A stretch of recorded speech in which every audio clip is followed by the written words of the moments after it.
what I say. I feel far away, nothing is what I think. I will drown in pain, nothing is what I say. I feel far away, nothing is what I think. Nothing is what I think. Yeah. 'Cause I will drown in pain.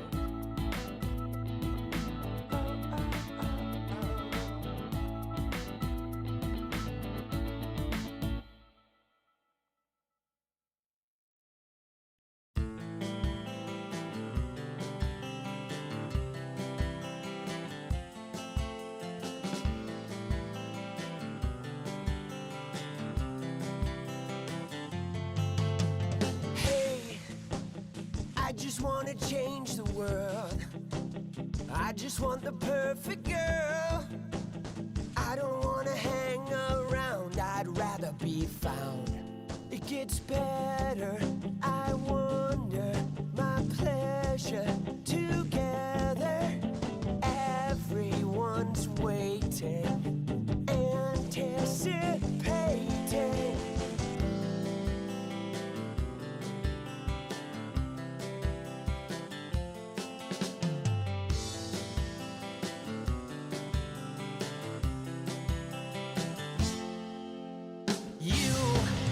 I will never be alone again. I'm immune to the things they said. My heart's unbreaking. You're radiant truth. I know that you will understand, because I finally found myself. My heart's unbreaking. You're radiant. Hey, I just wanna change the world, but I'm not gonna wait my turn. I don't ever want to come down, I'd rather be found. It gets better, I wonder, my pleasure together. Everyone's waiting, anticipating.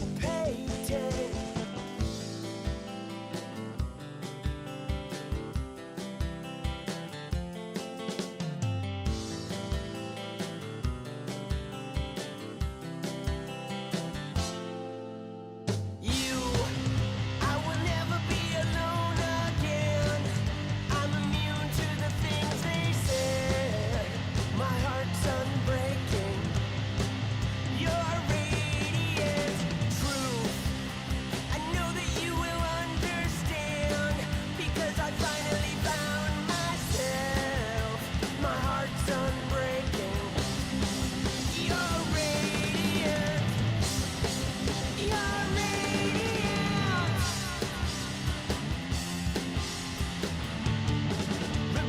Radiant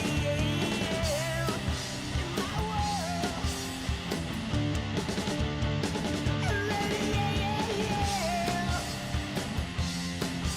Hey, I'm gonna no.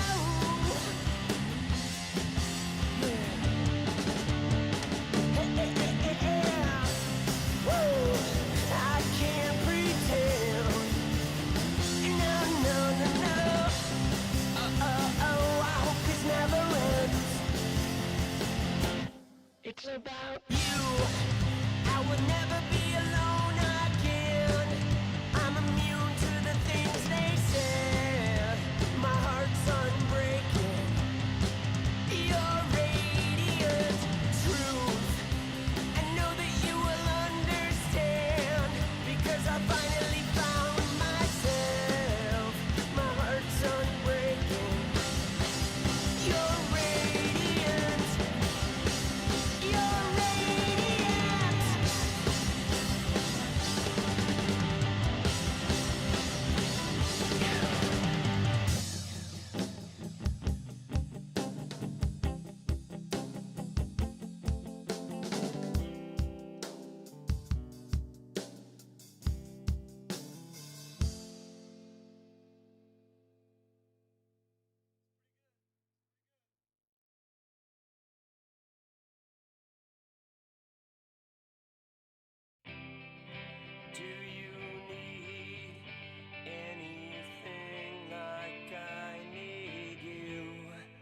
it's over.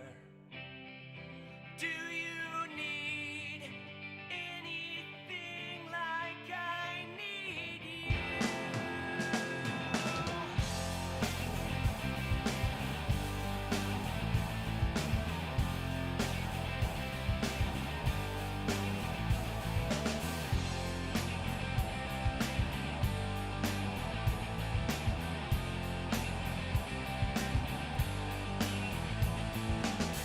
I've got no place to be alone, my friend. He cut his wrist instead.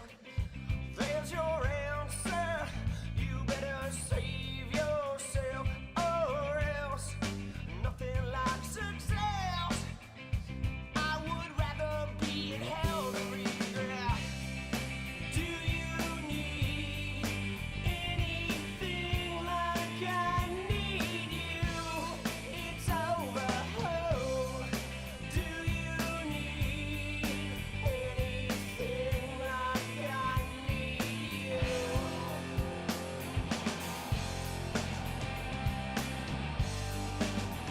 No, I do.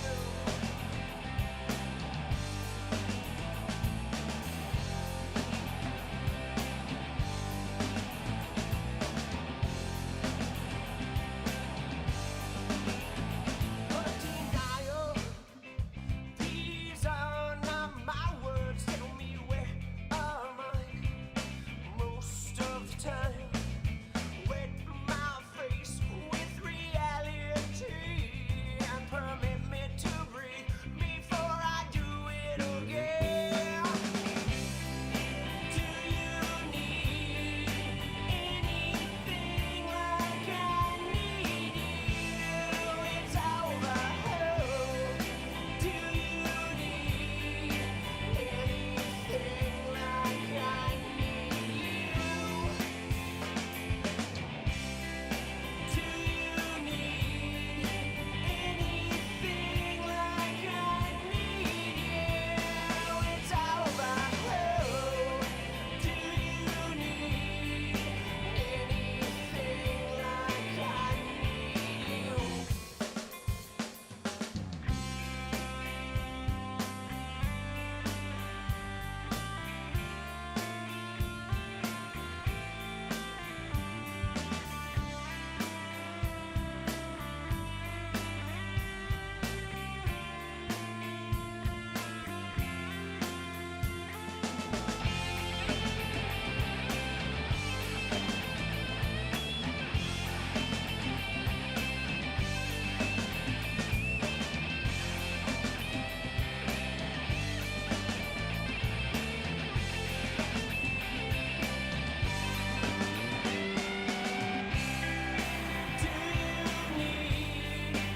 Anything like I need you, it's over. Oh, do you need anything like I need you?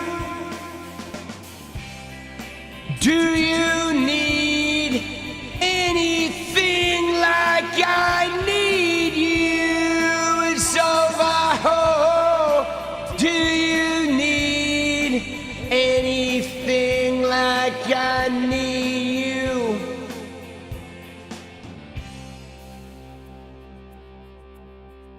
Do you need?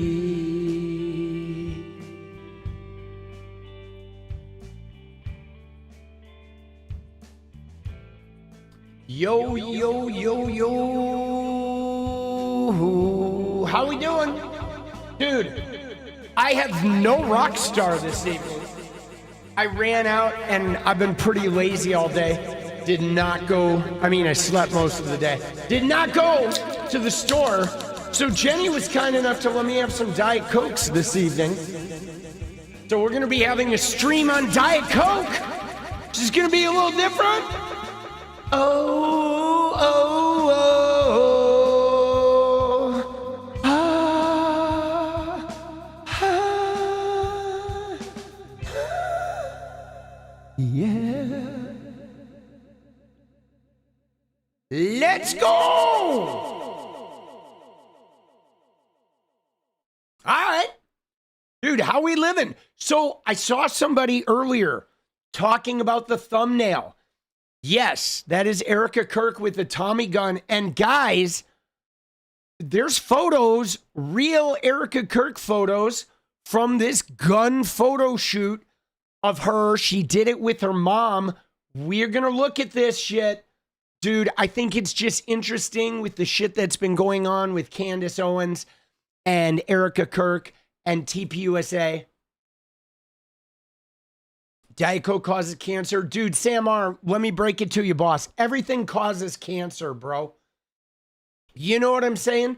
I smoked for 20 fucking years. I'm not worried about getting cancer from a Diet Coke, bro. Come on. Dude, worrying about cancer is going to cause more cancer than a lot of the shit that causes cancer. Give me a break, dude. Dude, breathing air in America causes cancer.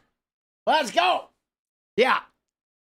Dude, I know it is Trump's favorite beverage. I know that's unfortunate. Right? Yeah, I don't know, guys. I mean, I don't want to minimize that shit, but I worry exactly 0% about, like, the shit that's going to cause cancer. You know? Because, I mean, fuck, dude.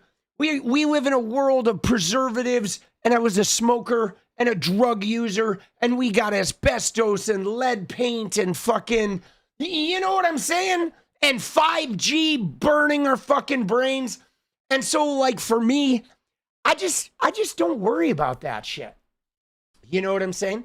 I don't worry about that shit. I let the chips fall where they may. I was supposed to bleach my hair today. No, I wasn't. Where the fuck did you get that, boss? I don't get my hair cut until Monday. You know? That's next week, bro. Come on, bro. Dude, Steven, you got to clean out your ears, buddy. Dude. Oh, you've had cancer? I'm so sorry, Pinky. Dude, my mom had lung cancer. Let's go. I will say this, though, guys. I will say this, though. I don't want to treat this lightly, though, because some families actually are genetically predisposed to cancer.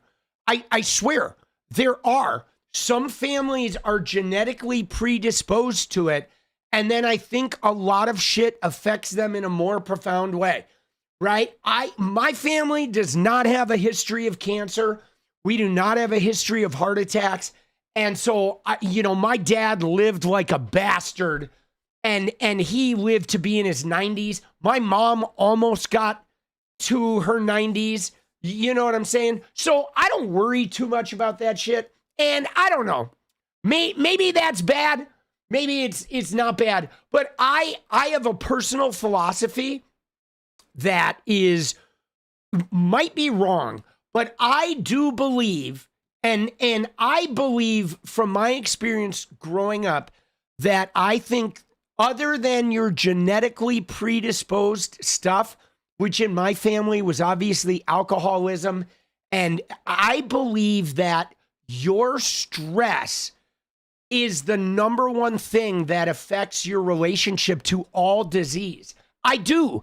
I believe that if you stress about your physical fitness, your stress about the fitness will increase your chances of acquiring some type of debilitating cancerous disease than if you were stress-free and did 1/3 of the exercise. That is the philosophy that I literally live by, that my brain runs all of my shit. And by me taking care of my brain and easing the stress in my brain and living in joy instead of fear and worry, that my brain will then safeguard my body with that joy. And that may be crazy, but I've also, you ready?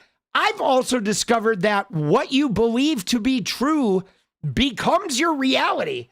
And so you can be talentless and believe like, dude, I got a lot of talent. I'm going to succeed at this thing. And you can kind of will it to happen. you know, that like you can create a reality. So I've created a reality in my head that I am healthy and I'm going to live to be 100. And that's the story I'm sticking to, boss.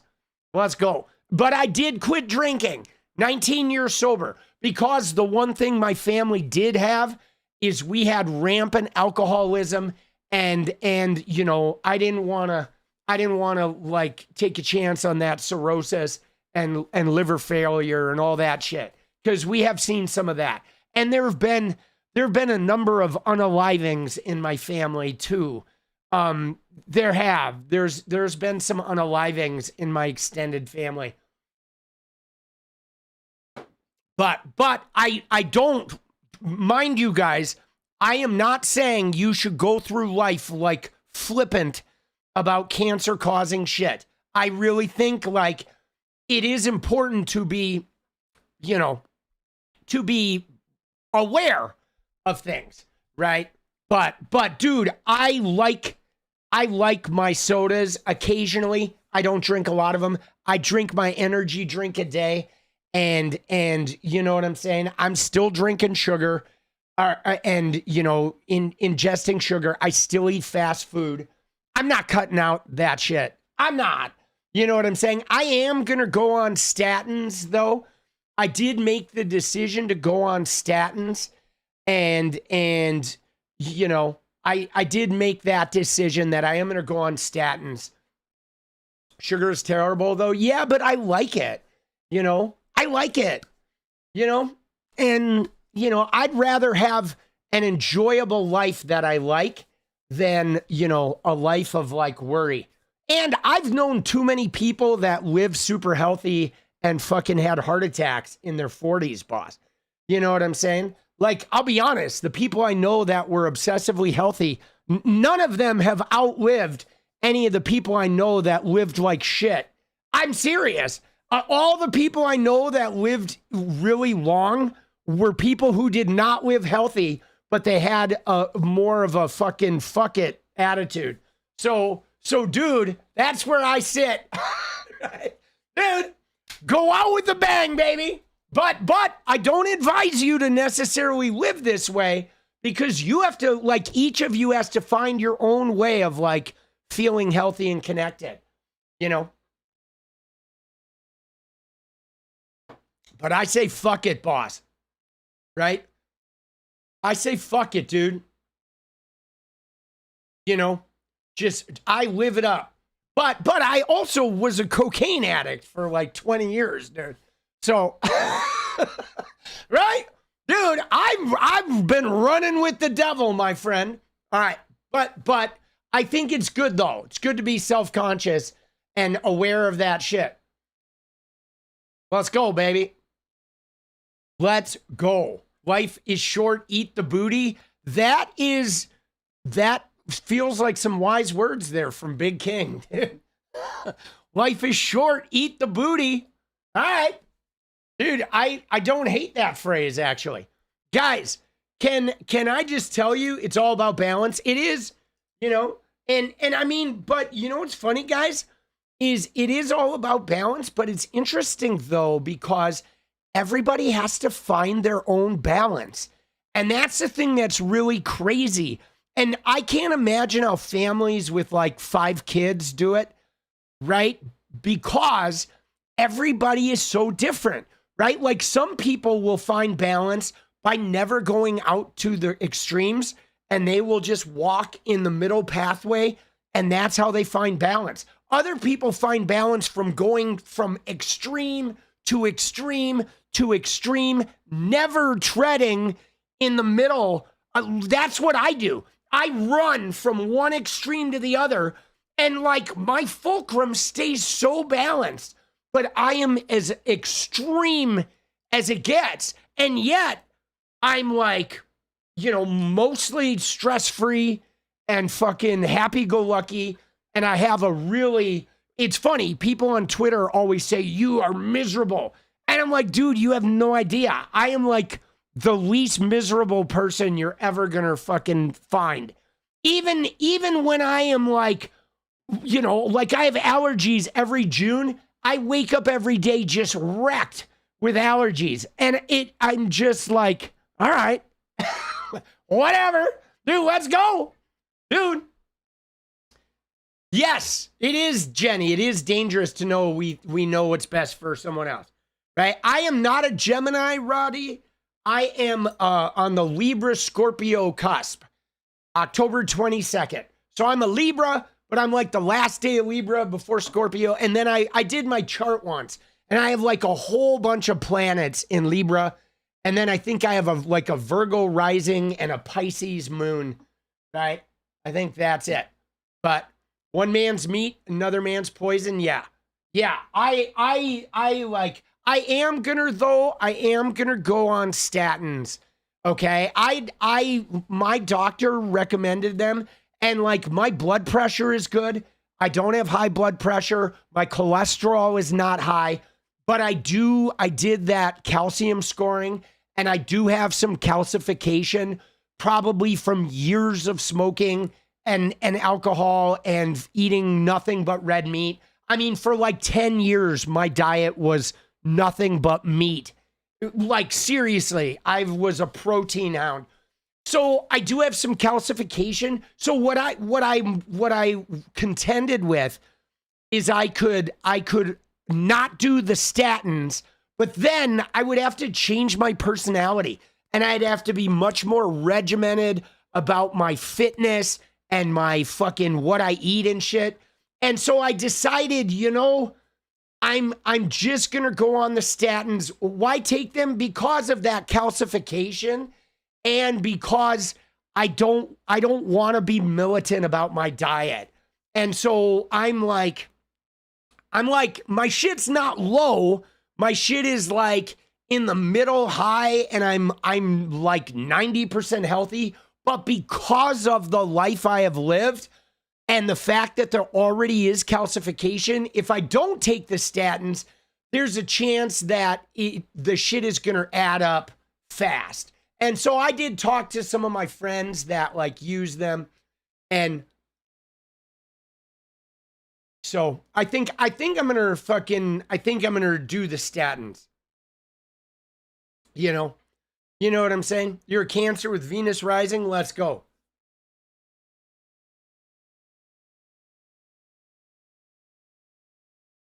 You've been taking statins for years? Yeah, I know.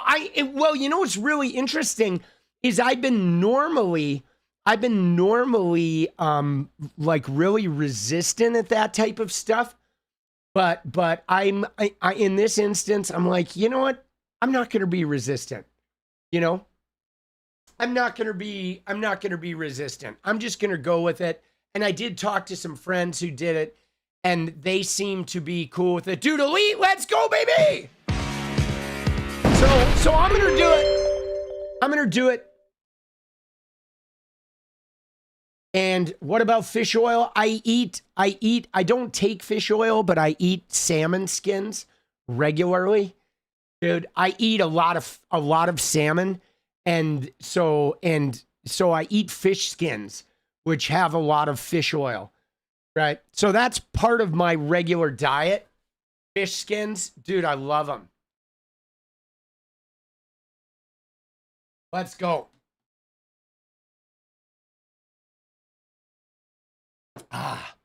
Let's go, dude. Fish is good for you.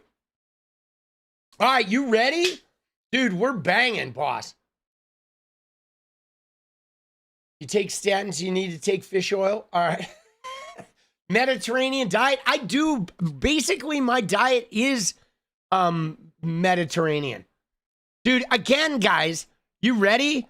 Again, I believe that most of the health is mental. Okay? I'm telling you, I think most health is mental, guys. This is what I have derived from watching like who lives and who dies, who lives long and who doesn't over my lifetime. I think your relationship to your mental health affects all of your physical ailments. I'm telling you guys, I believe, and then some of it I think is there is genetic predispositions too. You know what I'm saying? Because some people come from families that have like a long history of heart disease or cancers, or you know what I mean? And so, you know, depending on what your family is, you may have a rougher go of it. Dude, LFG, dude, elite, let's go! Dude, we love you, boss. Fortnite tomorrow, baby. You've been eating holes in your brains? Dude, 𝗙cie, I'm sorry about that. Let's go. You think it's half and half? Effective mental well-being. I mean, everybody's got their own fucking things about this. There are some people that are adamant about healthy, you know, like, oh, natural, all natural. I'm not adamant about all natural. I like junk food. I don't eat it a lot, but I do like some candy. I like my rock stars. I like my occasional Taco Bell or McDonald's, and I'm not fucking changing that. My occasional fried chicken, and I'm not changing that. And I just don't care, because that shit brings me so much joy that, like, I'd rather be joyous and free. Right? And you know, everybody in my family has lived pretty long, so I don't see why I would be any different. Rachel, you're having an MRI about MS. Can I just tell you, Rachel? You know, I just want you to know, like, even if you find out that you have MS, like, man, you can live. I don't know, dude. I know some people that found out they had MS late in life, and they were like, I don't know, man. You can still rock life. You know, I'll be honest, guys. The only thing that like freaks me out a little bit between you and me, it's not cancer, it's not heart attacks or anything like that. The one thing that freaks me out, guys, is ALS. Okay, Lou Gehrig's disease, because I had a friend, a guy I knew really well, my roommate here in Portland, who got ALS. Dude, he is like, one of his legs was like weak and shaky. He found out he had ALS in February, and in June he passed. It was like insane. So that is the one thing that is like, to me, it feels like a little bit scary. Like, I don't worry about getting it, but it's like that shit is wild, man. I just known too many people that like got that and passed like really fast. You know? Yeah, no, it's wild, dude. But all right. Be healthy. Don't worry. Be happy, right? You were just diagnosed with MS. Oh, man. Yeah, well, you know what's interesting, guys? What I didn't know is do you know the band Everclear? Okay, so the band Everclear was the singer, Art Alexakis, was in a movie of mine, okay? And this was back in like 2017. I made a movie called Father's Day about the son of an alcoholic father. And of course, it was, you know, kind of like a life story kind of journey. But so Art Alexakis, the singer from Everclear, was in the movie, and he was in this AA scene, and he and I were discussing some shit because I really wanted him to dig into, like, you know, that feeling of like when you're dealing with something really heavy that's just weighing on your shoulders. And what I discovered that I didn't know, and he went public with it shortly. I can talk about it now because he's gone public. But he has MS. And that's what he ended up tapping into, was the fact that he had MS. And he shared that with me when we were making that movie. Now, I didn't know, and nobody knew at the time.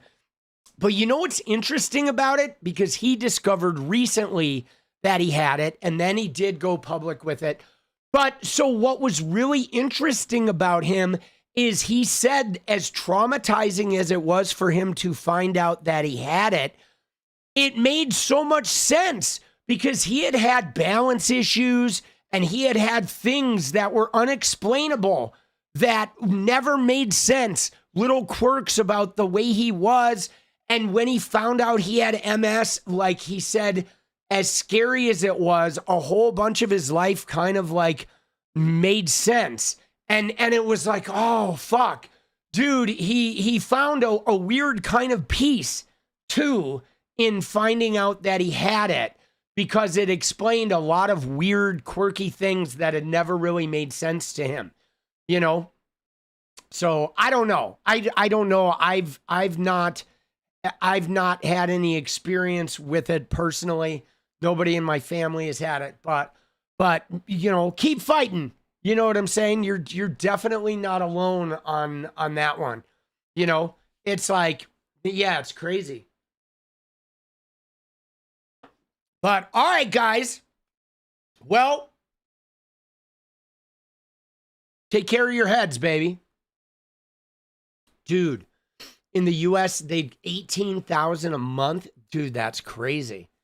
Jesus. But man, you know, keep the faith, people. All right? I know it's hard. And you know, we forget too that like people are struggling with shit, you know?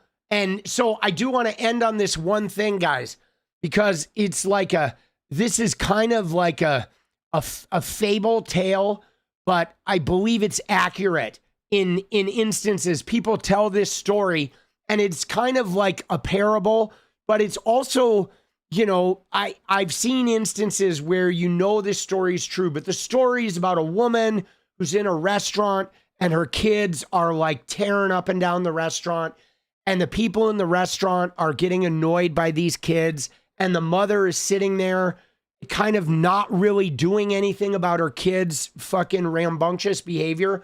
And finally somebody goes over and says, hey, look, your kids are like being really like super energetic and they're kind of being disrespectful and you're not doing anything about it. And the woman says, oh my God, like, I'm really sorry. Their father just died like 2 hours ago. And, you know, we just got out of the hospital. I'll like rein him in.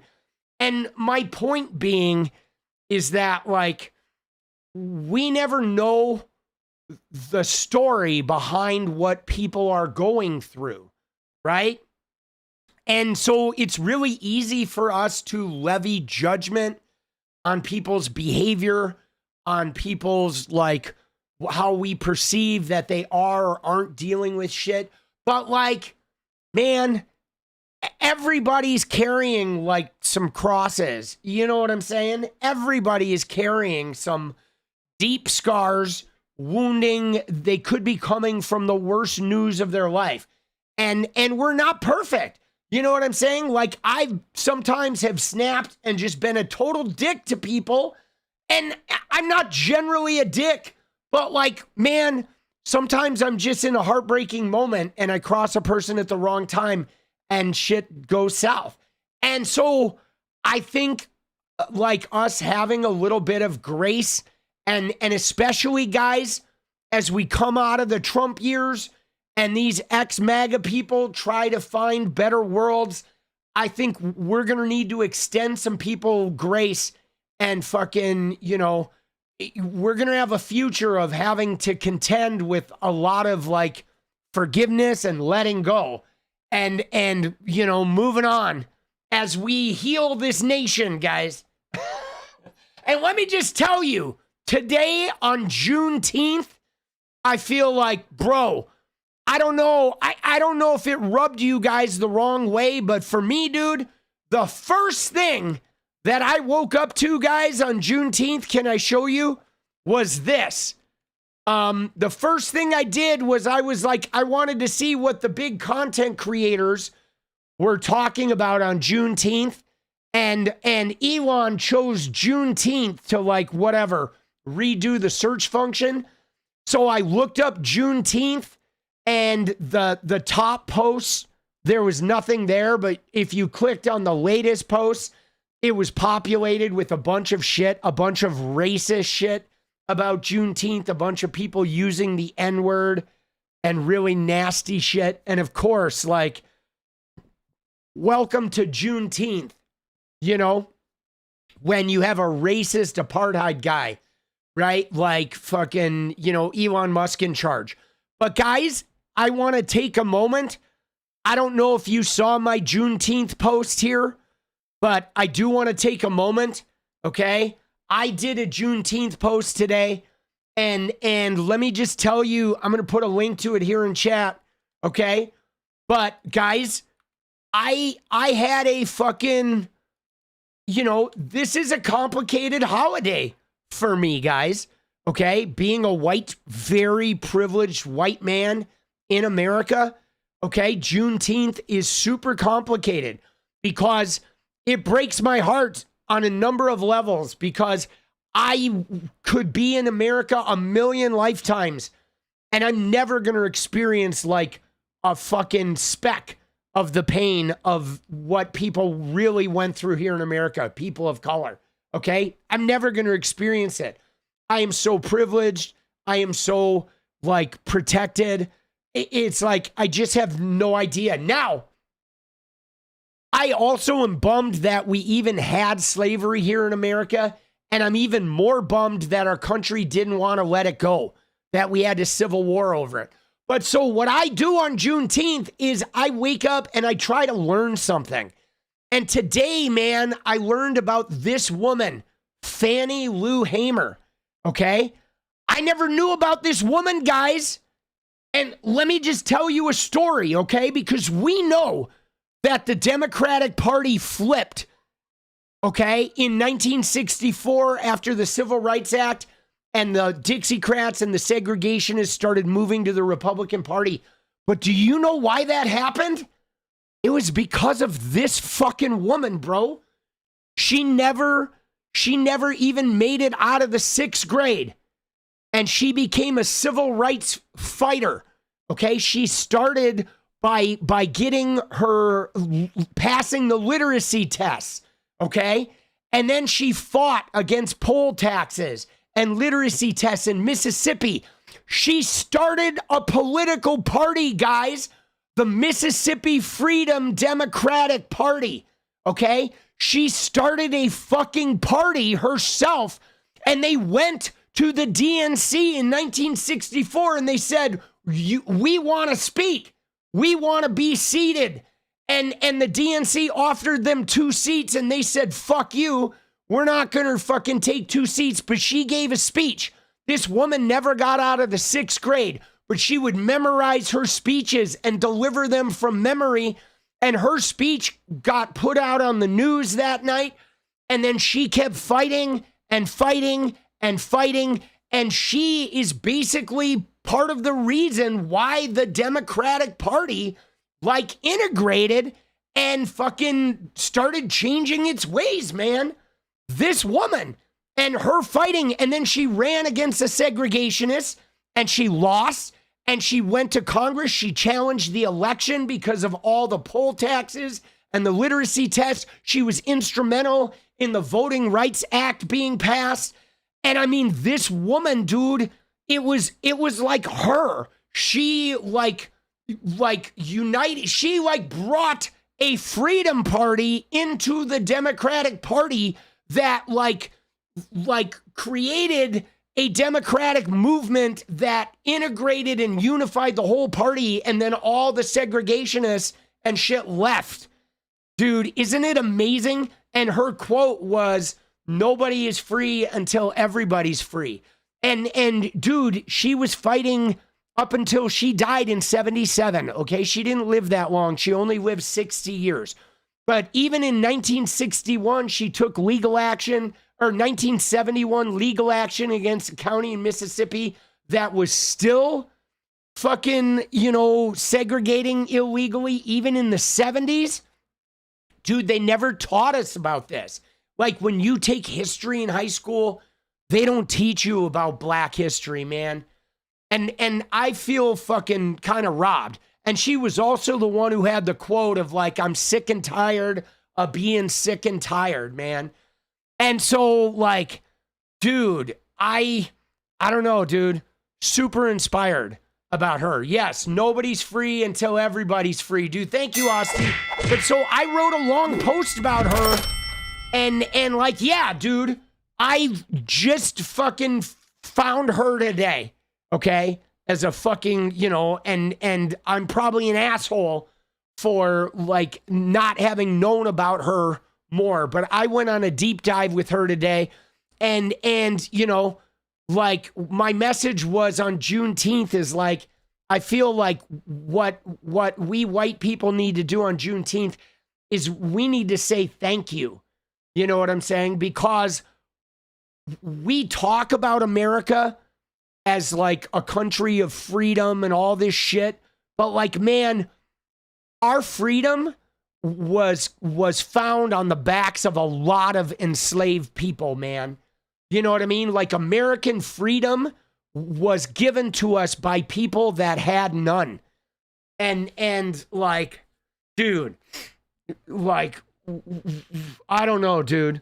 It just really, like, I don't know. I woke up and just feel like a profound thank you, you know? And what's more, you know, the obviously today everyone was attacking Juneteenth, all of these fucking MAGA shitters, because they think it shouldn't be a holiday and all this. And then they've also been attacking Pride Month. But dude, that's the other thing that's crazy about Pride Month and these ball players, these Christians that are crying about Pride Night. But you know what? In every baseball stadium, in every baseball team across America, there's a significant portion of those fans that are LGBTQ, okay? And so those Christians writing on their hats, they should just be saying thank you, okay? Seriously, Pride Night isn't about endorsing gay lifestyle. It's about saying thank you to all the gay people that fought and stayed the course and didn't unalive themselves or didn't fucking withdraw into the shadows. They kept fighting, and they showed up for baseball teams and football teams and basketball teams, and they built companies, and they had families, and they raised children, and they fucking contributed. You know what I'm saying? From like, you know what I mean? From a time when they had to worry that if somebody found out who they were, they'd lose everything. And they scratched and they fought, and like, thank you. You know what I'm saying? Like Pride Night is saying thank you to fucking gay people. Juneteenth is saying thank you to the people of color. I saw somebody, how do I feel about reparations? I believe we should do reparations to both Black Americans and Native Americans and women, guys. You know what I'm saying? Like, I feel like we owe a bunch of reparations here in America. And would it solve things? No. But would it be taking accountability? Like, I look at reparations, guys. I look at reparations like the ninth step of AA, where you identify your role and you try to make it better. You know what I'm saying? And like, so I'm a strong believer in reparations. You know, it's an effort. It's not about reparations solving the problem. It's about reparations are taking the pain of like admitting we did something fucked up and we're just trying this to make it better. And yeah, dude, Reconstruction never happened. No, Reconstruction was fucking Jim Crow, guys. Okay? And Jim Crow was like right up to Clinton's crime bill in the 90s. You know how many black men and women are, like, many of them still in fucking prison for like selling weed in the 90s as part of Clinton's crime bill, right? And they're literally in prison in cities where people are now running marijuana businesses. Like, give me a fucking break, dude. You know what I'm saying? Dude, we should take all federal money from the southern states.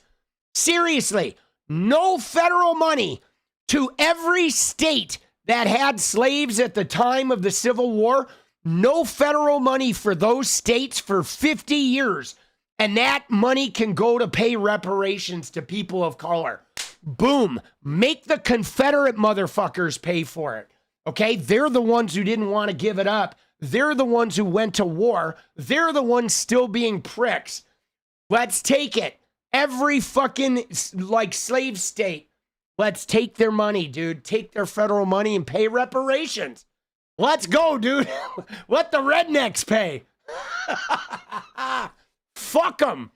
Dude, if I'm president, that's what I'm doing.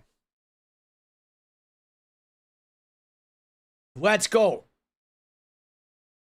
And you ready for this? And any people of color, okay, that want to do psilocybin therapy or they want to do MDMA therapy, any psychedelic therapy or EMDR to try and like rid themselves of generational trauma that they may have incurred, you get free access, okay? Any person of color, right? Any Native American, if you want psychedelic therapy or EMDR, you want to fucking go and a program of trying to heal some of that generational trauma we have caused, like it's on the U.S. government.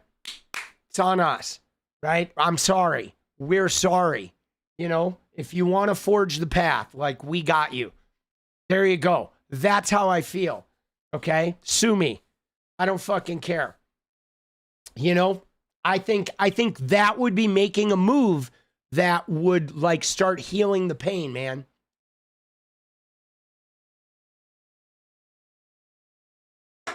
Let's go, dude. On me. Individually, personally. I meant if I was president. But yeah, dude, this flag, isn't this flag beautiful? Dude, I want to use the Juneteenth flag.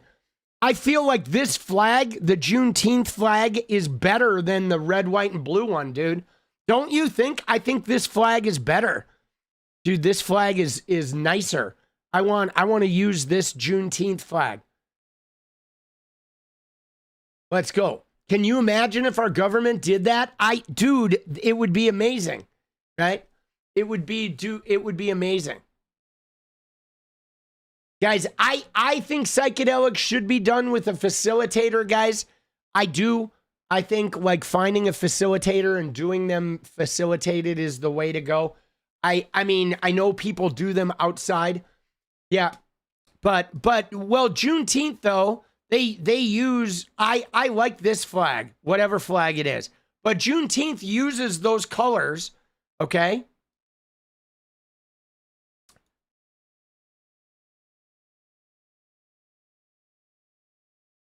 Right?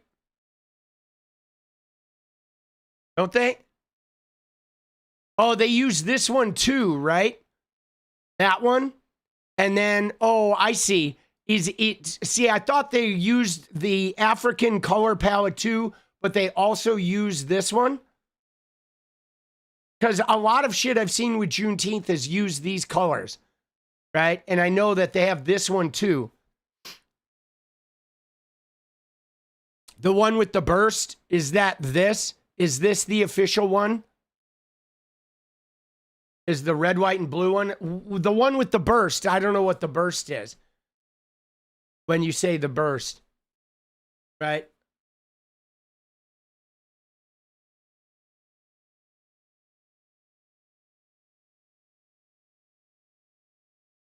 Here, let's go. The official one is all the bursts. This is the official one? Right? Right here, the star one. Yeah, dude, that's a good flag too, actually.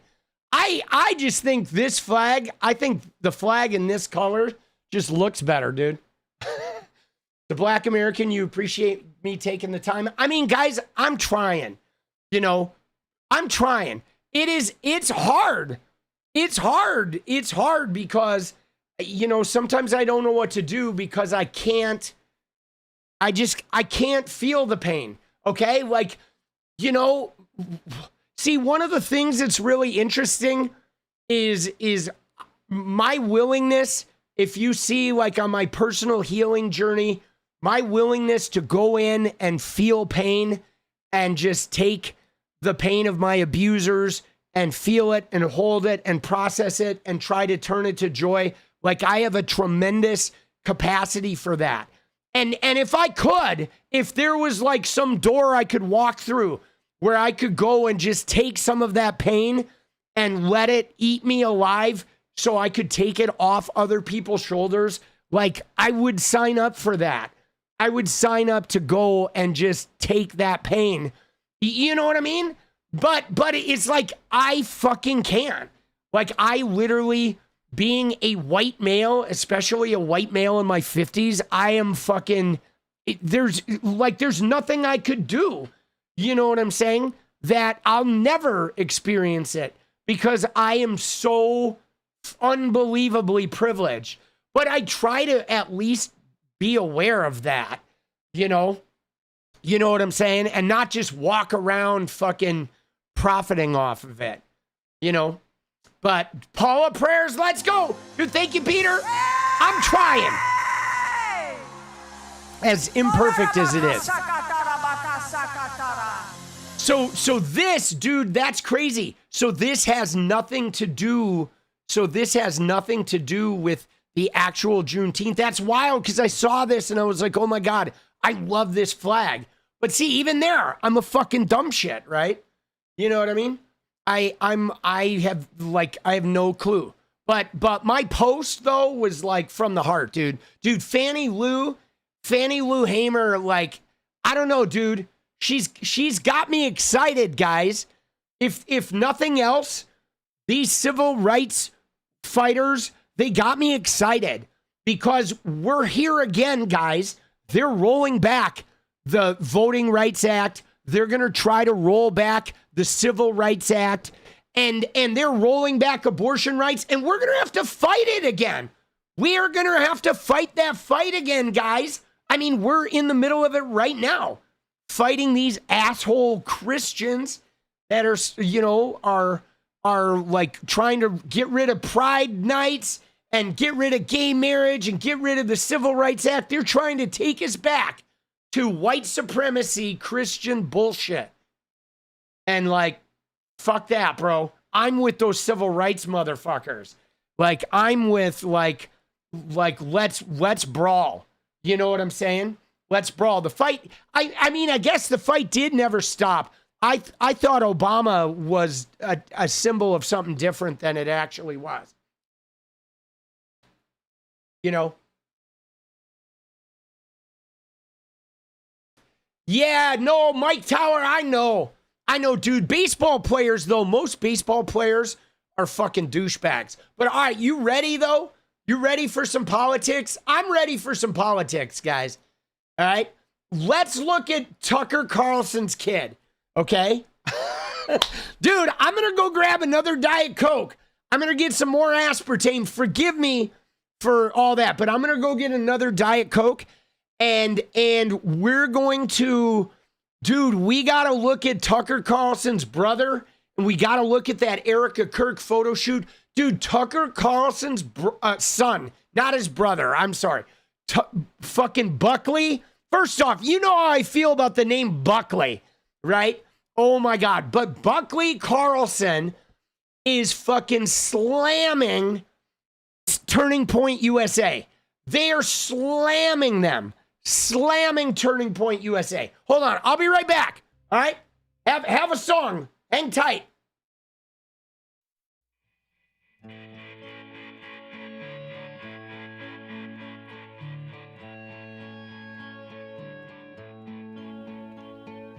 I wanna come again.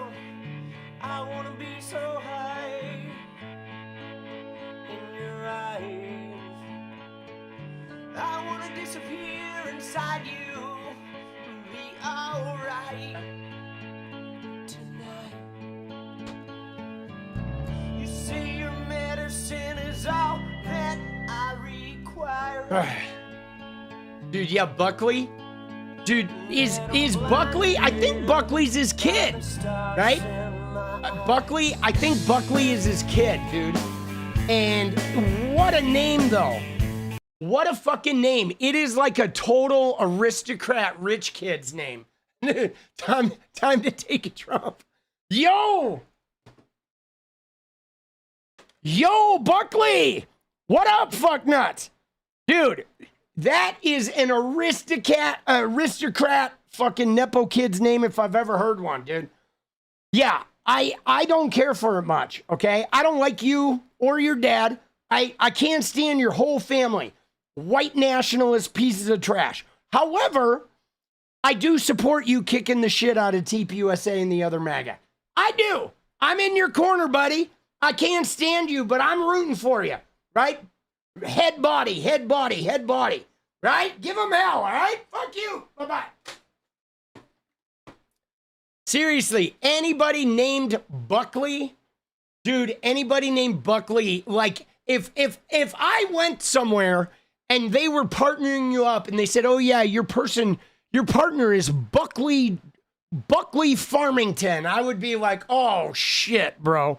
Dude, that is like Mr. Belvedere fucking name, right? Oh, come here, Buckley. Oh, come here, Buckley. Buckley, you left your backpack in the Rolls Royce, Buckley. Dude, oh, it's his brother? Oh, okay. Dude, I thought it was his kid, dude. All right, it's his brother. My bad. All right. See, I'm ignorant, guys. I am. All right. No, it's his kid, dude. I told you. Tucker Carlson's son. I was right, dude. I was right. Bow down before the old man. Somebody said it's both. Dude, let's go look. Look at him. Tucker Swanson McNear Carlson. Okay? And he's got 4 kids. Okay? So let's look at his early life. All right? He does have a brother named Buckley, okay? And he has a kid named Buckley. Okay, so we're both right. There's both, okay? So Tucker has a kid named Buckley, and he has a brother named Buckley, okay? Okay.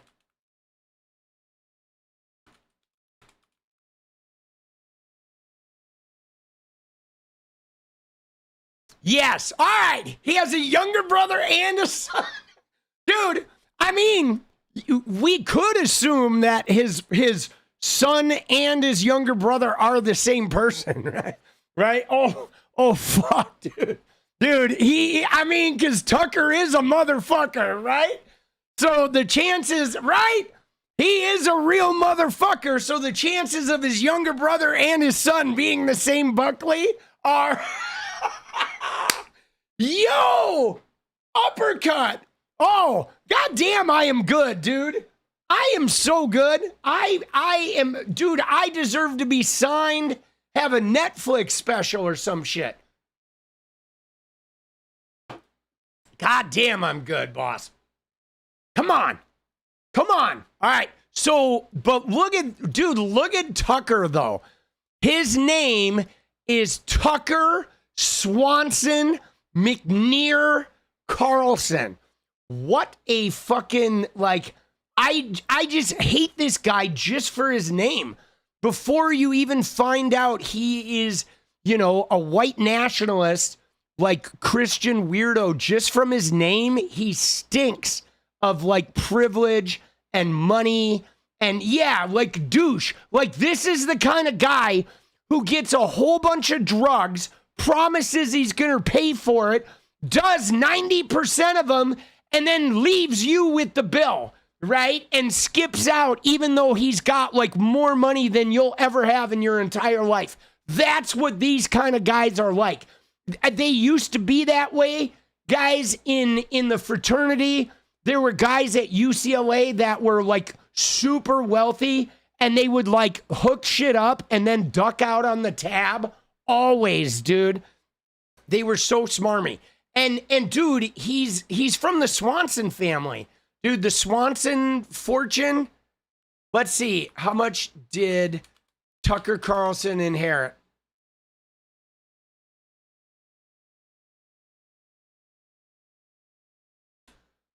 Tucker Carlson, what did he inherit, dude? It is not publicly disclosed, but he has been involved in well-documented legal and personal battles over the fortune, okay? And the fortune, so the fortune, how much?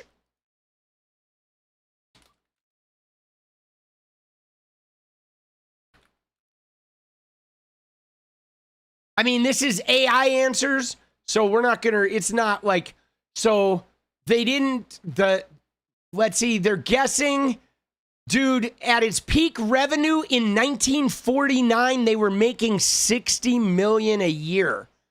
Oh my God, dude. In the 40s, bro. Jesus. That's disgusting, right? Dude, that's crazy. So we don't know. It's all in secrecy. But dude, this guy has money. And you know what else he has, though? Listen to me, guys.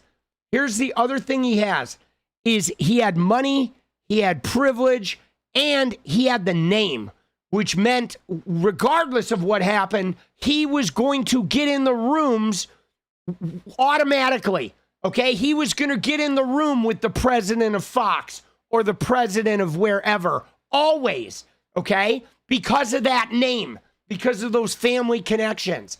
And that's one thing that you can't even put a price tag on, that these guys, where they're starting on third base, okay? They are, all of them, right? They are. But yeah, he's got demons too. Dude, I don't like Tucker Carlson. I've never liked him. I always thought he was weaselly, snivelly, and a liar, okay? He's dishonest, and fuck him. All right, the goal, let's go. But we got to watch, though. I'm going to start the goal. Sorry, guys, I got you. We got the goal. You ready? Dance party goal, let's go. We're going to dance on Tucker's fucking fast food franchise or whatever, Swanson food franchise. But I did save, though. Guys, you got to see his kid, though, dude. Okay? Now, this is, I don't know which guy this is. I think this is this Tucker's younger brother? Okay.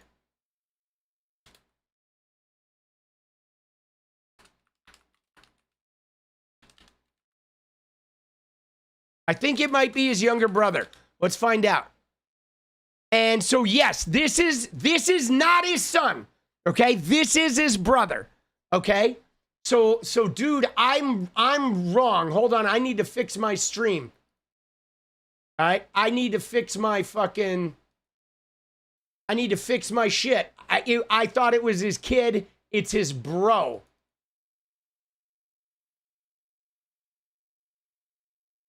All right. Let's go. Dude, that's weird to have a brother and a son with the same name. Dude, Buckley. Dude, Buckley. Buckley. It is not Tucker. That is the Swanson family. It is his wife.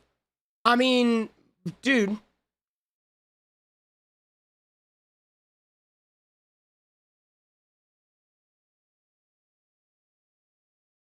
So, why is his name Tucker Swanson McNear Carlson then?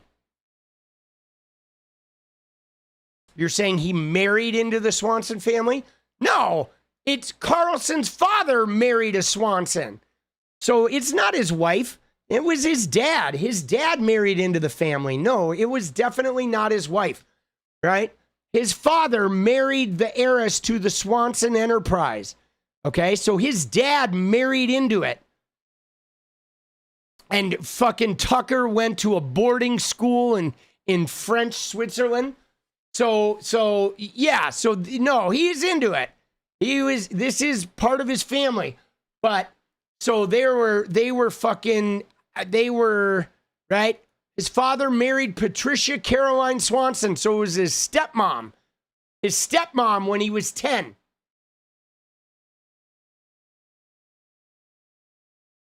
Right? And so I guess that's why he probably had trouble suing for the money. I mean, he did sue, though. He was involved in court cases. I don't know how it all went down, but whatevs. That's not important. I don't care about fucking Tucker. We know he's a fucking clown. But so Buckley Carlson, all right, his brother went to town, guys. And this is about Blake Neff, okay? It started with this Tucker Carlson clip from yesterday, okay? You ready? So Tucker Carlson yesterday fired a shot at Turning Point USA. Now, guys, we are witnessing the breakdown of the Trump power era, and we are witnessing the war for MAGA. This is the battle for the cult is what is happening here. And so you have like Vance versus Rubio, you have Turning Point USA and Erika Kirk and Benjamin Netanyahu, the Zionists versus Tucker Carlson and Nick Fuentes and Candace Owens, the anti-Semites that are, trying to eke their way into the middle and become sort of centrist because of the anti-Zionism, like Free Palestine movement. So they're trying to cross party lines, and people like Hunter Biden are getting in there thinking, oh, I'll mix with whomever. Maybe I'll get the presidency. And so there are a lot of, I mean, guys, this is why Fannie Lou Hamer really hit home today, guys, because there's going to be political realignments. Mark my words. We are in a shifting time of political realignments where you are going to see Democrats that are Zionists maybe partner up with right-wing Zionists and forget all their social issues because none of that shit really affects them because they're white passing and they're not gay, right? We are like, I feel like the Zionism is going to cause some political realignments. I'm already seeing freaky shit with like Brianna Wu, and now you got Anna and Cenk jumping on the Tucker Carlson train. And I think we're just on the start of this. And people that think Graham Plattner's an actual Nazi when, like, because of that tattoo, like, I think some weird shit is about to happen, because when Donald Trump disappears, and he's already starting to disappear even though he's president, there's going to be a massive power vacuum, guys, because the cult created like a power where Trumpism is like bigger than the Republican Party. There's not even really a Republican Party anymore, guys. There's Trumpism, and there's a bunch of right-wingers like arguing over Trump's corpse and who gets the keys to the cult when he's gone. I shit you not. And the dividing line is like this battle over Israel and Zionism, and like shit's gonna get weird, guys. Dude, shit's gonna get weird, okay? So, I'm on the lookout. Dude, let's go. Dude, Peter said FDT, baby, let's go. Let's go, guys. We need 29 and 23, baby. All right, you ready? But anyway, to get to the point of this, yeah, no, that's what I'm saying, Jay knows, is Dems are having some of the same problems too. So you're going to see some Dems that are going to move over to the right, and they're going to start caucusing with people they would have never caucused for, specifically Dems that aren't affected by that abortion shit or by the civil rights stuff, okay? It's going to get fucking wacky because Trumpism became bigger than the Republican Party. I don't think the Republican Party even really exists anymore, okay? I don't. I think it's like Trumpism and a bunch of people that fucking like don't know what the fuck they're doing, that will bend over for Trumpism and are like scrambling for a piece. right? And I got you, Jay. Appreciate you. Now, anyway, you ready? So Tucker fired this shot. And here's the shot, guys, that is blasting TPUSA. And is this what Tucker said in this 37-second clip is the latest missile fired into the MAGA movement that is fracturing these guys. But watch this. It's delicious. Charlie Kirk was murdered. Yeah. And he was not murdered for his opinions on transgenderism, obviously. He was, I believe, and most people who knew him well as I did and was friends with him as I was, believe he was most likely murdered for his evolving views on Israel. So I get it. A lot's at stake. The world is at stake. But from my perspective, I have a duty to say what I think is true. I'm often wrong. And I always say that because it's a fact. I have been wrong a lot, and I may be wrong now. But I am sincere. I'm saying what I believe is true, and I'm going to continue doing that no matter what. Dude, that is like wild, okay? Because they're saying it out loud, okay? And guys, we've all watched the video of Netanyahu. Oh, hey, we didn't kill Charlie Kirk, right? The prime minister of fucking Israel, president, whatever the fuck he is, made a video a week after Charlie died saying, hey, just so you know, we didn't kill Charlie. That was fucking weird, bro. So everybody, though, is like, this is their schism. Is it because most people, okay, listen to me, though, guys. I studied TPUSA a lot, okay, and made a lot of videos about them. Most TPUSA people, most people that were hardcore Charlie stans believe this. They believe it. And because of the fact that ever since Erika took over, TPUSA has become extremely Zionist and Trumpian and forget the Epstein files, the hardcore old school TPUSA devotees believe this. This is their prevailing thought that, like, wow, it sure seems like something to do with Israel killed Charlie. And now TPUSA is this weird Zionist Erika Kirk thing. Okay. And so this is like festering inside MAGA. Okay. Now look at this though, because Blake Neff. Okay. Now you guys who I don't know if you know Blake Neff, but he's that bald guy that was literally like a TPUSA employee. Okay, this guy was nobody in TPUSA. Okay, he was nobody. He was a fucking run-of-the-mill TPUSA employee, whatever guy, that now, after Charlie's dead, is like sitting right next to Charlie's chair. And I mean, dude, he was like a minor voice in TPUSA. Same with that Alex Clark person. But now that Charlie's gone, this guy and Andrew Colvett sit there and they fucking stream next to Charlie's chair and they tweet on Charlie's account.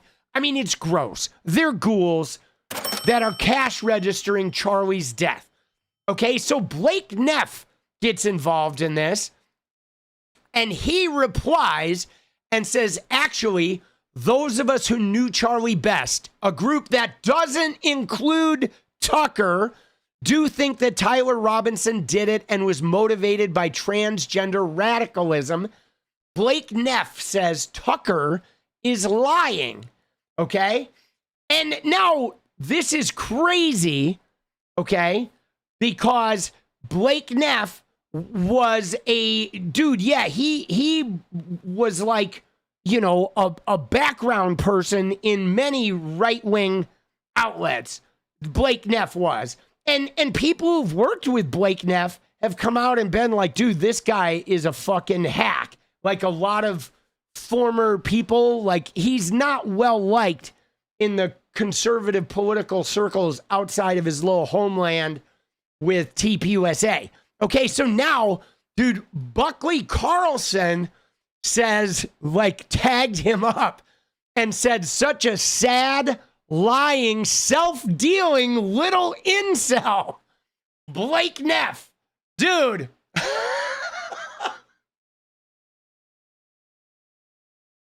Okay? And it's Blake S. Neff, though, so he didn't come in, but Blake Neff found it anyway, even though the tag didn't work. Okay? Blake Neff found it, and now these guys got into a fucking brawl today. Okay? They did. We got to look at this brawl, right? Fox fired Blake Neff, right? Yeah. Right? Right here, he quit. He was going to get fired, right? Here it is. Blake Neff wrote for Tucker.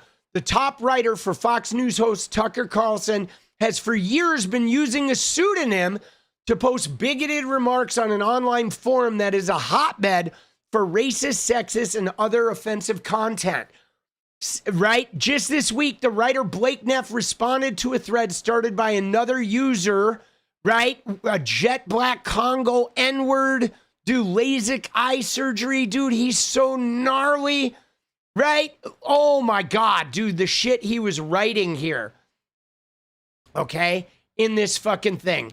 And so Neff got fired, right? He got fired, or he quit. He resigned because he was going to get fired. But dude, so he wrote for Tucker, wrote for Fox, like left because of being a fucking racist motherfucker. I mean, bro, that's crazy. Now, Blake Neff worked for somebody else too.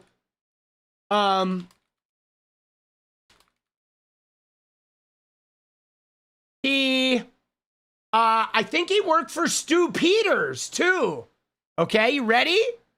Dude, another piece of work, dude. Blake Neff was a contributing writer for Stu Peters. Dude, this guy, what a fucking degenerate, bro. Oh my God, dude. Like, and I saw Stu Peters, like there's a clip of Stu Peters saying that Blake Neff was like a loser or something too, dude. Let me see if I can find that. Dude, these guys are all so bad. Dude.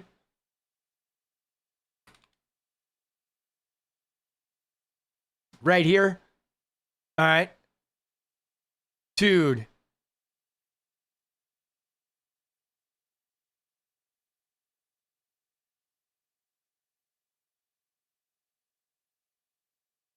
So Stu Peters like came out and said some shit about Blake Neff. Like, dude, these guys are such losers, bro. Right? Oh my God, dude. Right?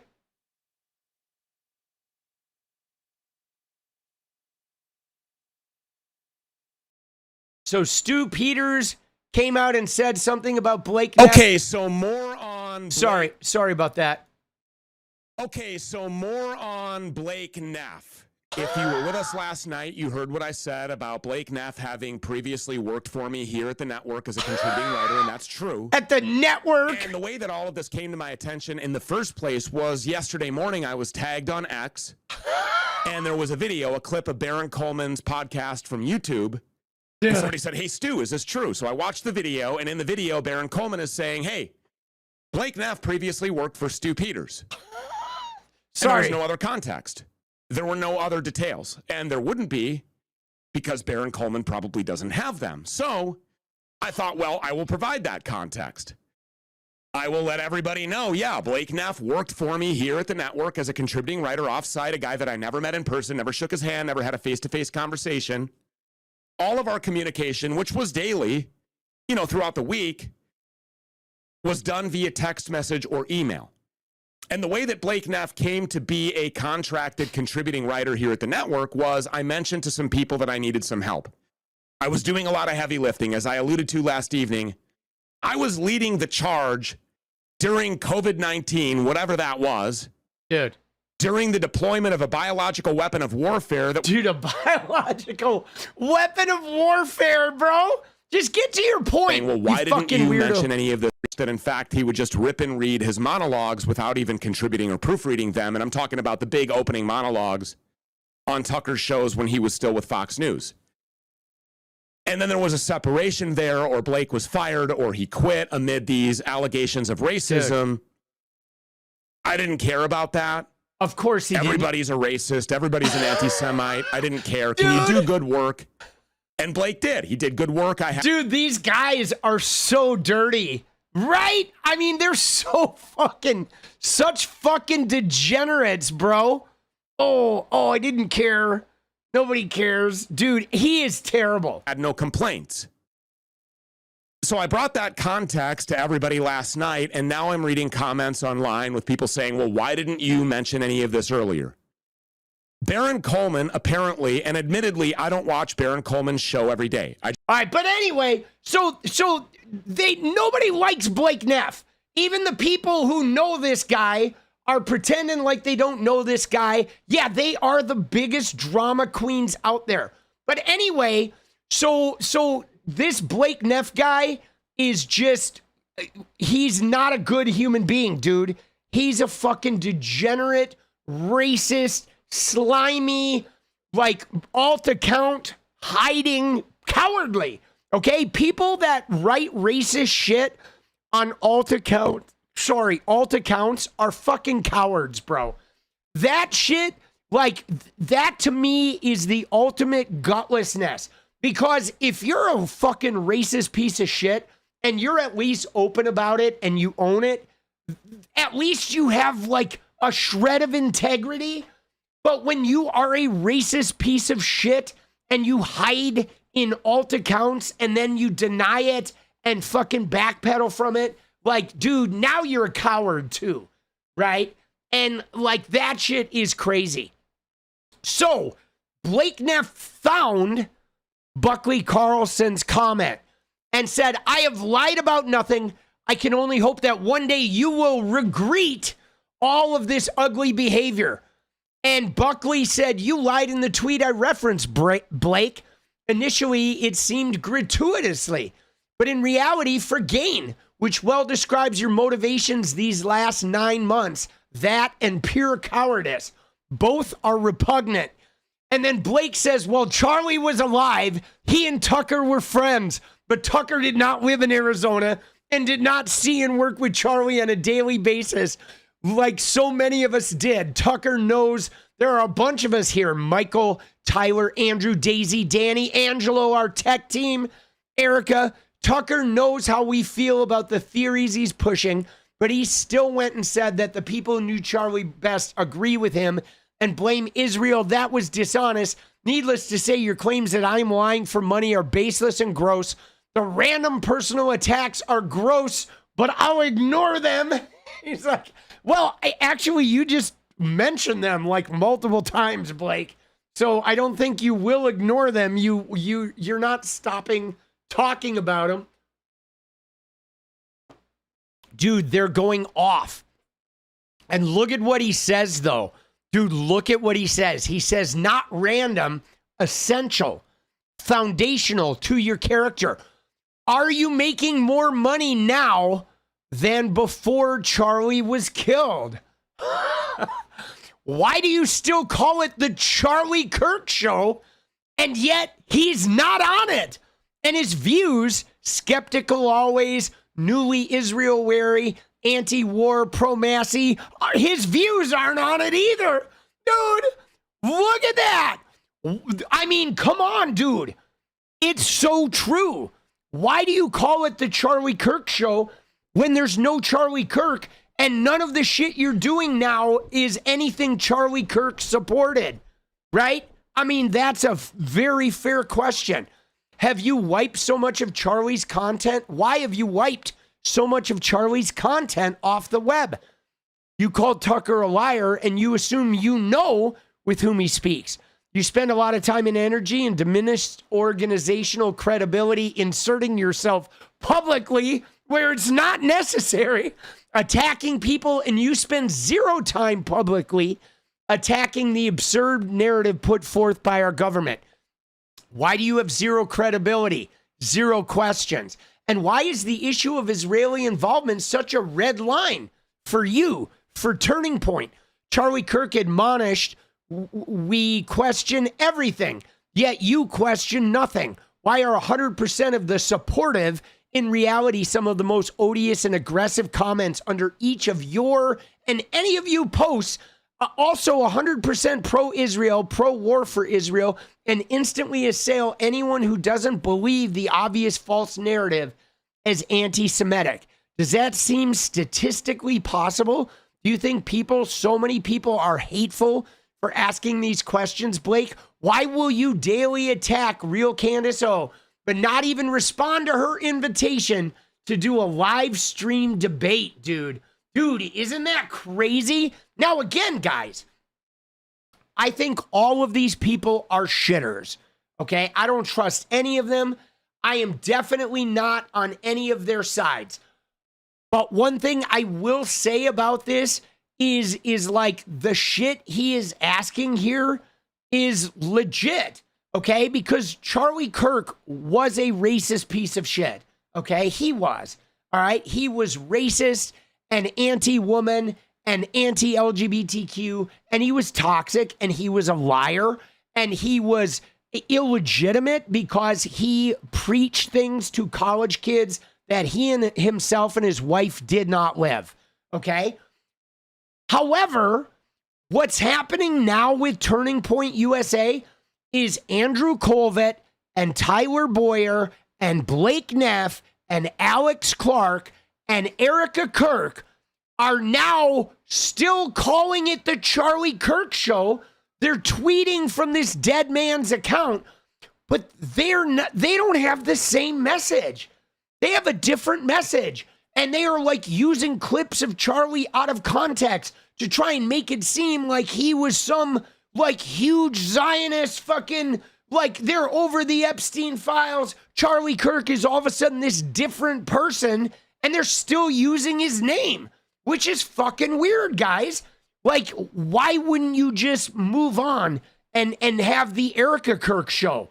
Why wouldn't you have the fucking, Turning Point Renewed or a second Turning Point, or do something like this is weird to use the fucking the dead guy's name and like be embattled in this weird fucking, I don't know.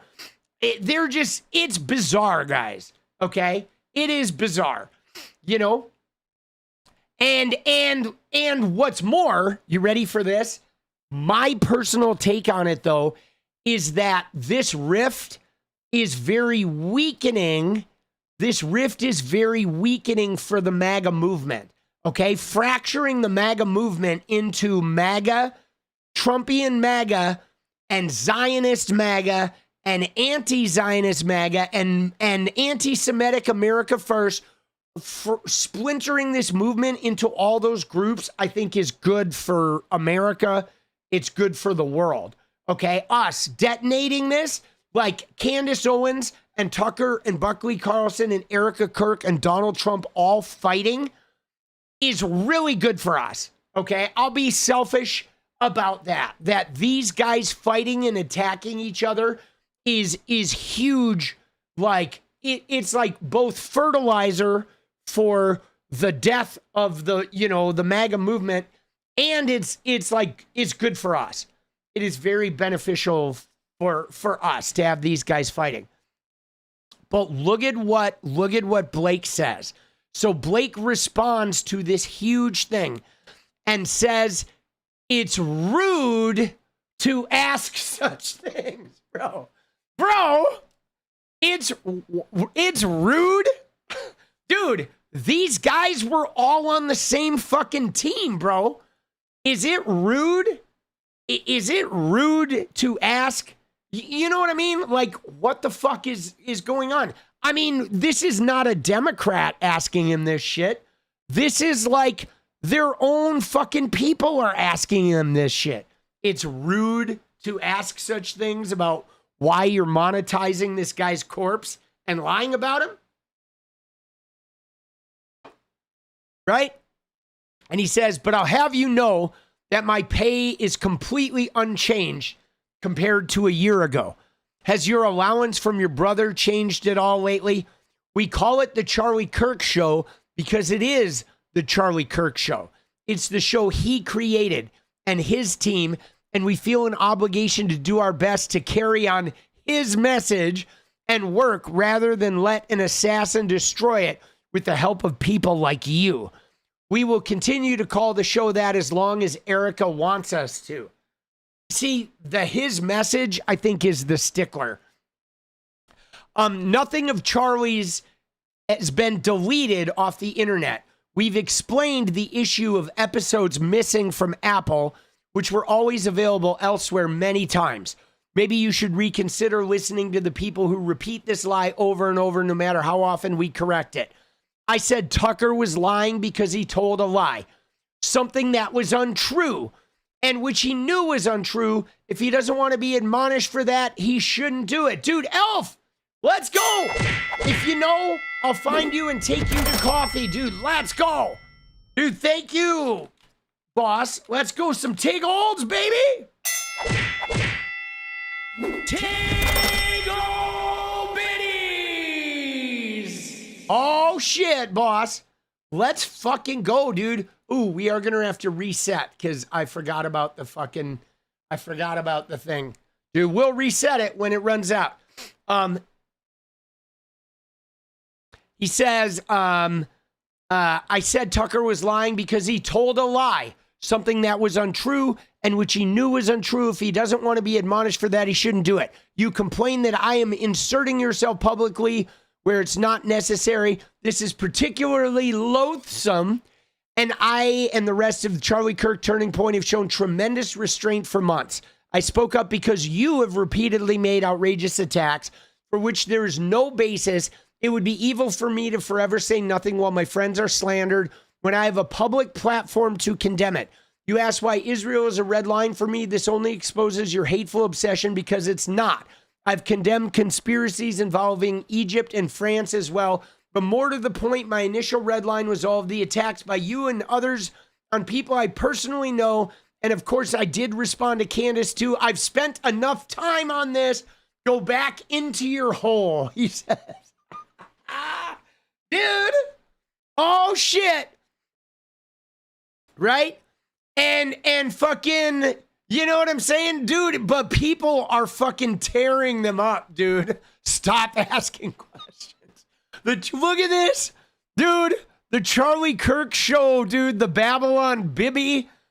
The 𝗙lie Kirk Show drops new based merch, right? Trust the narrative. The 𝗙lie Kirk Show. Stop asking questions.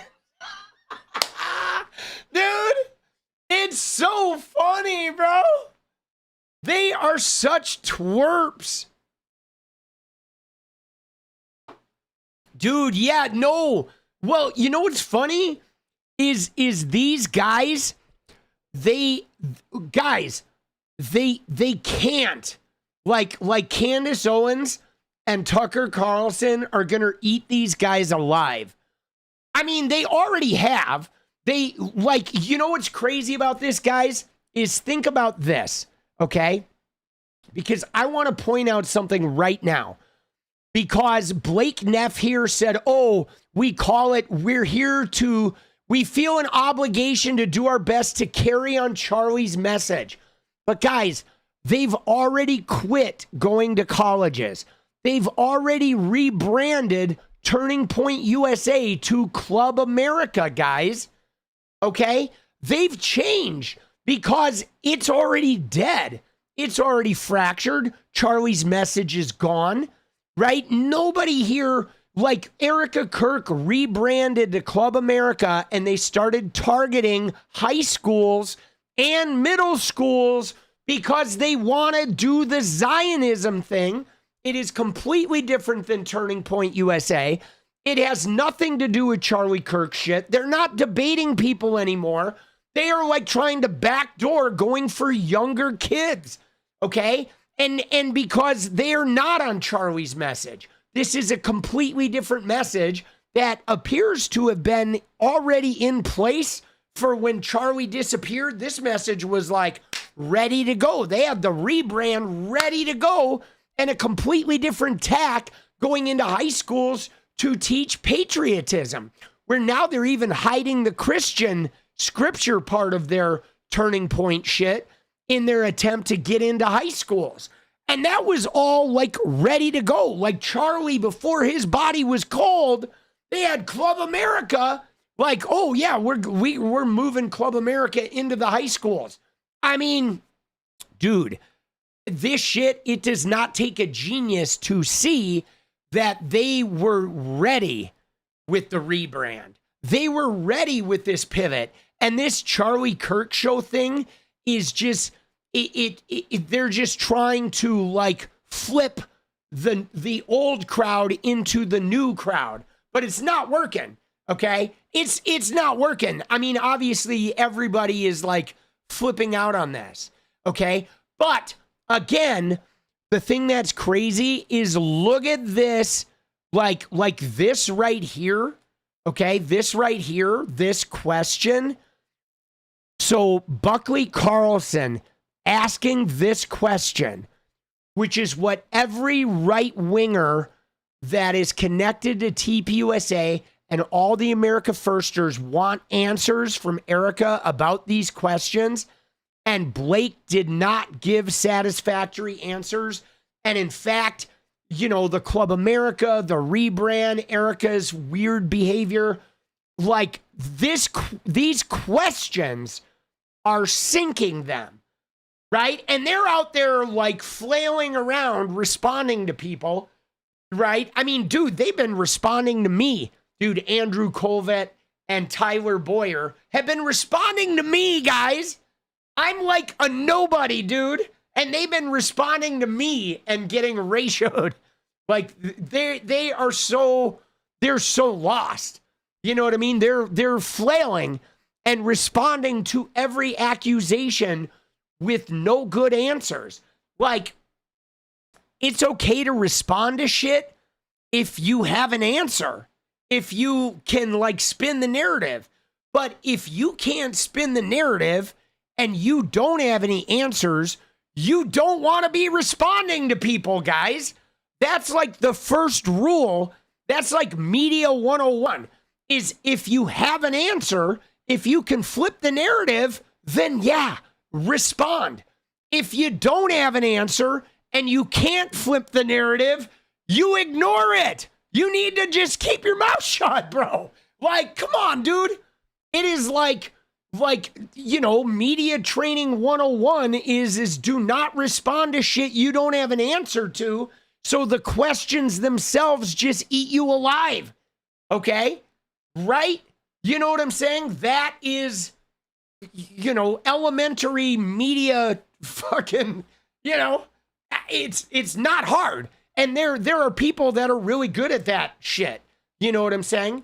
I mean, like Hassan Piker is one of those guys where he's really good at the media because he'll respond to shit when he flips a narrative. And if he doesn't have a narrative flipping thing or he doesn't have a statement to make in the response, he will just let them talk. And it doesn't matter, you know, because sometimes you just let them talk. You don't have to defend yourself. You know what I mean? Let them talk. Even if they're saying negative shit.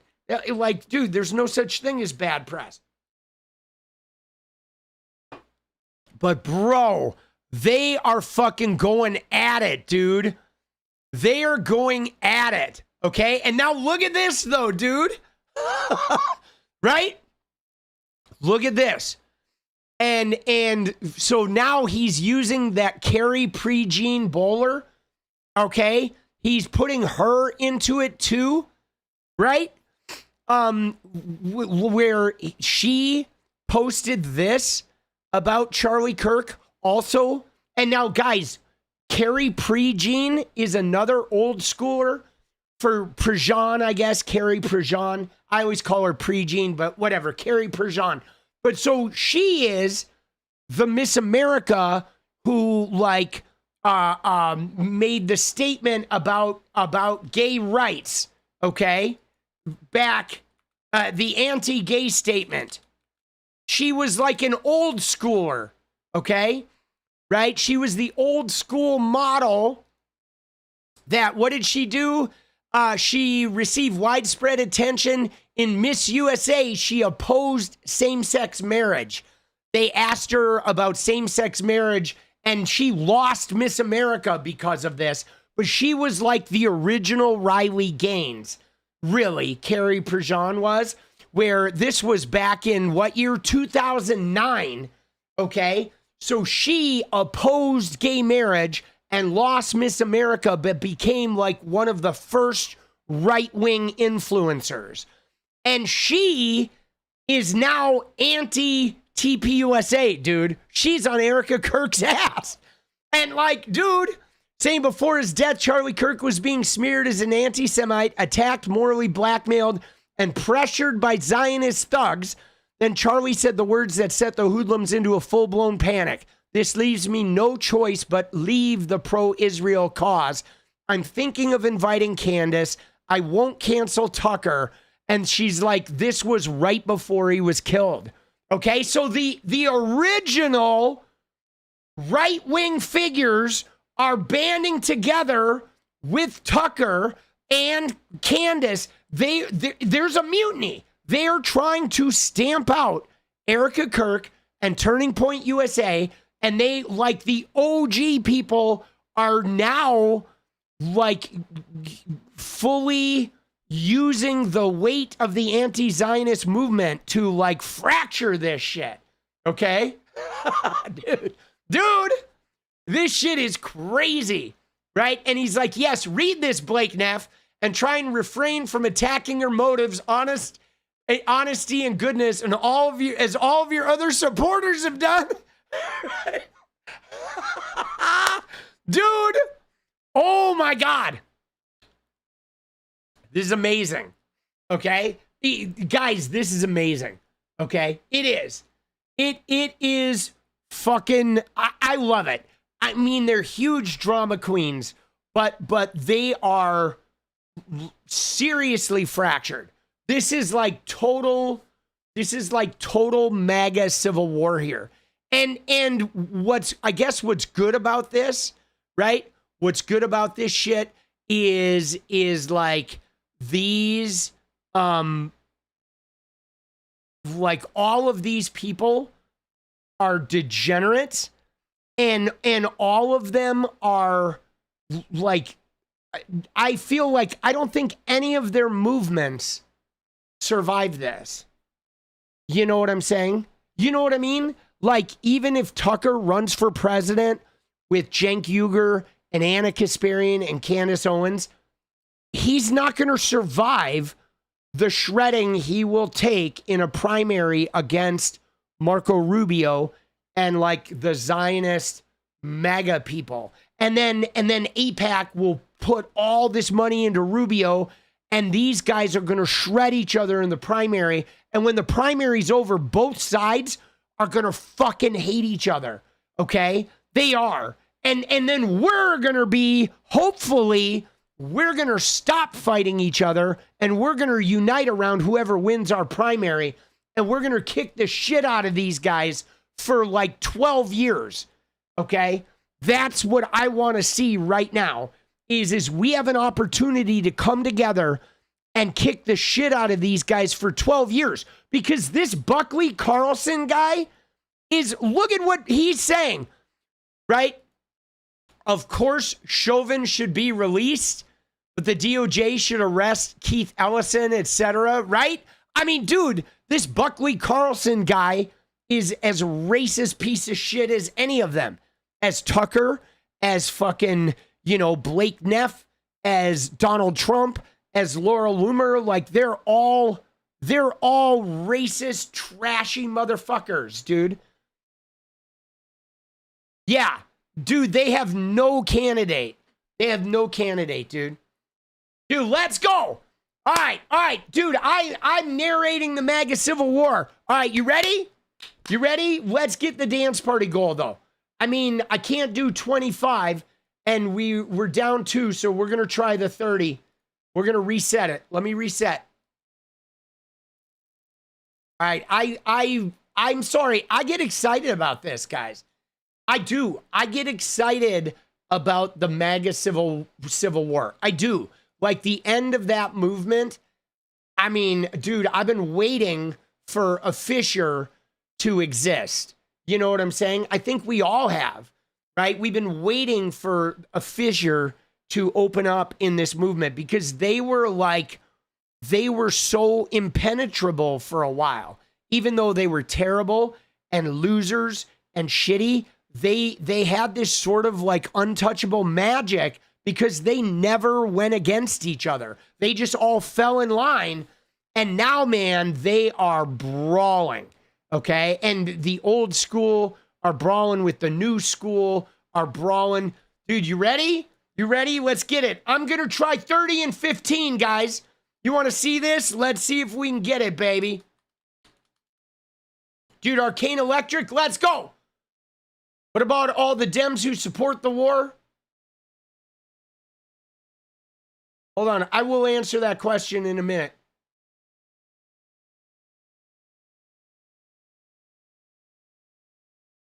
Dude, why is the goal not working? Dude, let's go. I'm going to answer your question, Arcane, in 1 sec. Dr. Thumpenstein, let's go. Dude, let's go, baby. Thank you, boss. Okay. The word is hemorrhoid. All right, let me try the goal again. All right, I'm going to fucking try setting up the goal. Get on live chat. And we're going to hit this fucking dance party. And then I'm going to answer Arcane's question about Dems who support the war. Okay? And because I will explain it. Okay? There is a reality here that my explanation, I feel, is a little bit similar to Hassan Piker's support of John Ossoff, who has taken like millions of dollars from AIPAC. Okay. And, you know, you're like, huh, okay. How do you reconcile some of this shit? Okay. And the thing about it is though, guys, here's the deal is like, we have a Christianity problem in America. Okay. That goes without saying. That we have a Christianity problem in America, and that Christianity problem brings a Zionism problem because most of the worst Zionists are Christians trying to get the rapture and using Israel as their imperialist, Jesus rapturing war buddy. Okay? So that being said, is we can't do anything about that right now. The Christianity problem in America and the Zionism problem that still exists in the Democratic Party because of Christianity. However, if the choice is between two Zionists, the Democratic Zionist or the MAGA Republican Zionist, the Democratic Zionist is still harm reduction, okay? And as long as we're electing other people, right? Other Mamdanis and AOCs and Plattners and Chris Rabs, right? As long as we are electing other progressive voices, those Democratic Zionists are not going to slit our throats, okay? So you have to do the harm reduction, which means the first thing we do is we snuff out MAGA, we snuff out the right wing, we stem the fascism, we get the Bibles out of our ass, okay? And then while we're doing that, we keep electing progressives. And then eventually we're going to hit a tipping point where there's enough progressives and enough like non-Christian Zionists in the Democratic Party that we're going to be able to move the Zionists out too. And many of them are going to die off too because they're older Christian freaks. So you have to choose your battles. You have to fight the right. It's like if you have a bear and a raccoon, you have to fight the bear first. Okay. And the raccoon, you don't want him like, okay, he's causing damage too, but like, no, we got to kill the bear first. And then after the bears are gone, we can deal with the raccoon problem. And like, don't forget that. You know what I mean? Or you can use another metaphor, right? It's like you got to deal with the strychnine before you deal with the bleach, okay? You know what I mean? And so the thing is we have to remember that, because much like this, you ready? I got sober, and ultimately I got sober and I quit smoking cigarettes, and I quit fucking caffeine for 8 years, right? And I got rid of gambling. And dude, eventually I got rid of all of that shit.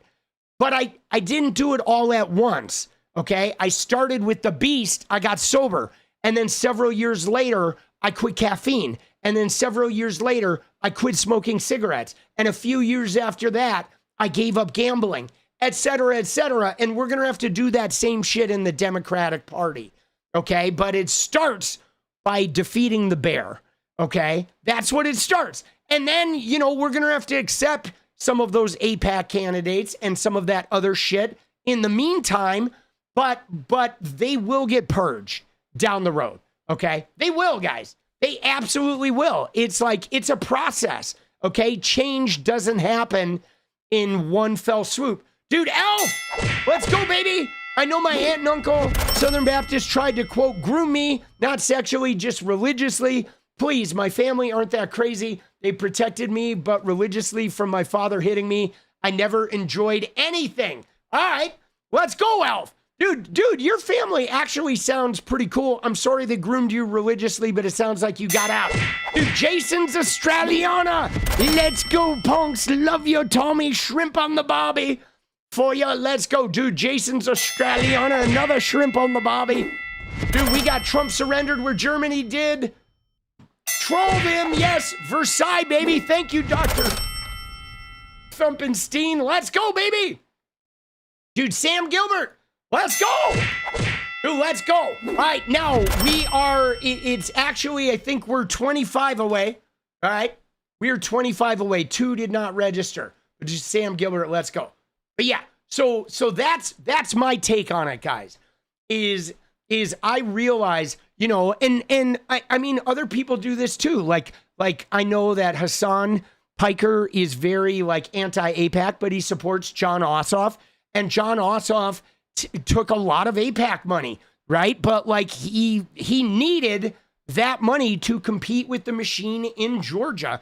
And John Ossoff has been outspoken about cutting off military help to Israel. Now, we don't know if John Ossoff is saying that because right now it's not a reality because of the, right? Like that's another thing that we do have to contend with as Dems, is we may have voices now that are saying, you know, there's no money to Israel, but they might just be saying it because all that Israel money is safe because of all the Republicans. Now, when it's going to get real on the Israel money is when there are enough people to actually stop it.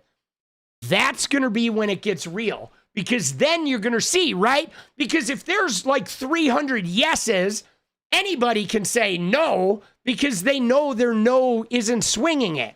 But if there's like 215 yeses and 215 no's, now your yes or no is going to decide whether that shit happens or doesn't happen, right? And so, I mean, like the rubber's going to hit the road down the road.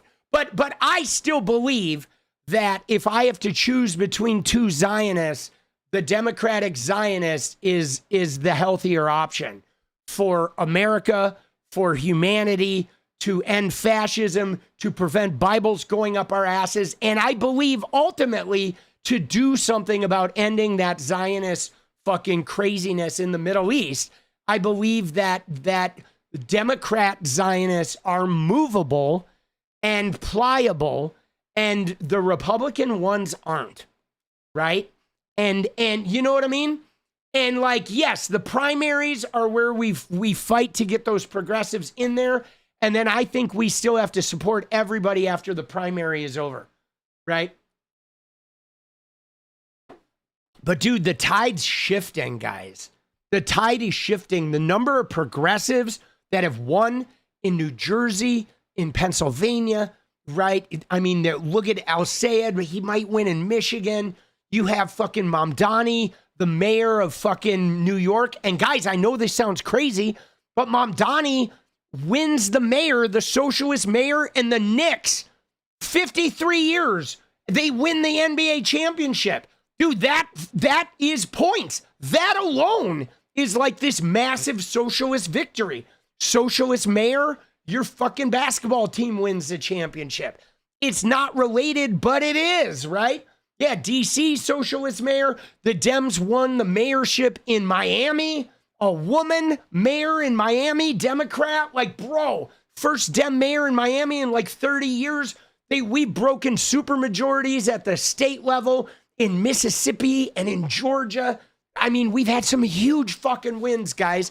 And a lot of progressives are winning. Like, shit is changing. It's just, unfortunately, change takes 50 years, 20 years, 10 years. It doesn't happen in a single election cycle. Dude, Lucy Lou's mom, Trump dance, Pine Box, LFG. Let's go. Dude, let's go, baby. Dude, Jason's Australiana. Shrimp on the bobby. Let's go. Dude, Elf. Dude, I want to thank Elf again, dude. Elf is always playing quarterback. Dude, we got Aim Williamson saying, what if we got someone elected using the AIPAC monies, but just said, screw it to the bastards. Let's go. What if we got somebody elected using AIPAC monies, but just said, screw it? I don't know what that means. What if they said, screw it? Or like, will the Knicks go to the White House? I don't know. I mean, the Dolan is definitely going to the White House because he's Trump's buddy. But whether the whole team goes or something, I don't know, man. Dude, this woman is so nasty. Dude, 𝗙𝗍𝗃𝗃. I mean, dude, she is just so gnarly.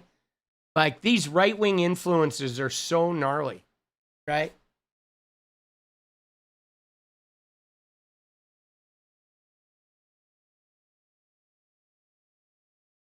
Why do the white nationalists not have the same smoke for him as the Dems? Yeah, I mean, I don't know. I don't know, man. Midnight. I mean, I think, I see a lot of right-wingers talking about Graham Plattner. They've used that Nazi thing, like that is a big thing to them, is calling him a Nazi and trying to exempt themselves from Nazism because of Plattner, right? But it is, there is, I think a lot of them feel like they don't have to take the battle because it's happening with the Dem party. You know what I'm saying? Like, and I don't know. Yeah, I don't know. If he was a Nazi, they would like him, and they do seem to like him. I mean, I don't know about that. Like, I don't necessarily subscribe to that shit. I think people are deceptive, guys. You got to remember, guys, okay? And don't forget this, because a lot of people seem to forget this. Guys, we got 4 minutes. If we're getting that dance party, guys, we need 24 and 4. So we got to pony up. But here's what I'm going to say, guys. Politics is like the NFL draft, okay? So, like, don't believe everything you hear, okay? Because, like, the same way that the NFL will pretend they're after one player so the team ahead of them picks that player, people do that in politics too, okay? They'll say shit in support of this, that, or the other to try and, like, feign allegiance, to try and fuck people over, to try and, like, blur the lines. They do that a lot, guys. Like, I believe nothing, okay? And especially what, like, the white nationalists or the Republicans who they side with, I sort of take them out of the equation because, I mean, they're all liars, you know? So, I mean, Nick Fuentes was saying he's voting Democrat. So, you know, but it's all like fucking, it's all kind of bullshit. 3 minutes, guys. Let's go. 3 minutes. Are we dancing or are we dancing, boss? Yeah, I don't pay too much attention to them. For the most part, I don't really believe any of them.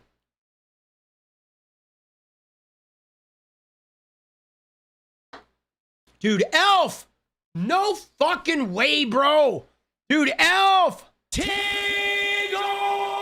Here's in another situation, but your son needs an American jersey or maybe something else, but I was born in Scotland, so I got a Scottish jersey from the WC. I kind of want to get a Mexico jersey. All right, let's go. Dude, I don't know what soccer jersey he wants, but we will look into it, dude. Thank you, boss. Dude, Elf fucking bringing it home, guys.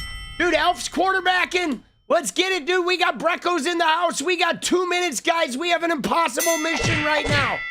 We need 22 in 2. All right? That shit jumped up. We just got credit for all the ones we were missing. We need 22 in 2, guys. Impossible mission. Can we do it? Can we do it? Let's go. We got Elf. We got Brecco's leading the way. Let's go. Oh, shit, dude. Oh, shit, boss.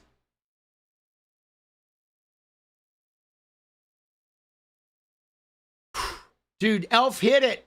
Yeah, dude. Dank Nuger. Dude. Shank Uyghur. Dude. Dank Jugular. Let's go, dude. 22 and 1. Oh, shit, boss. All right. Let's try to get 2 and 1 so we can at least, when we reset, we go to 20.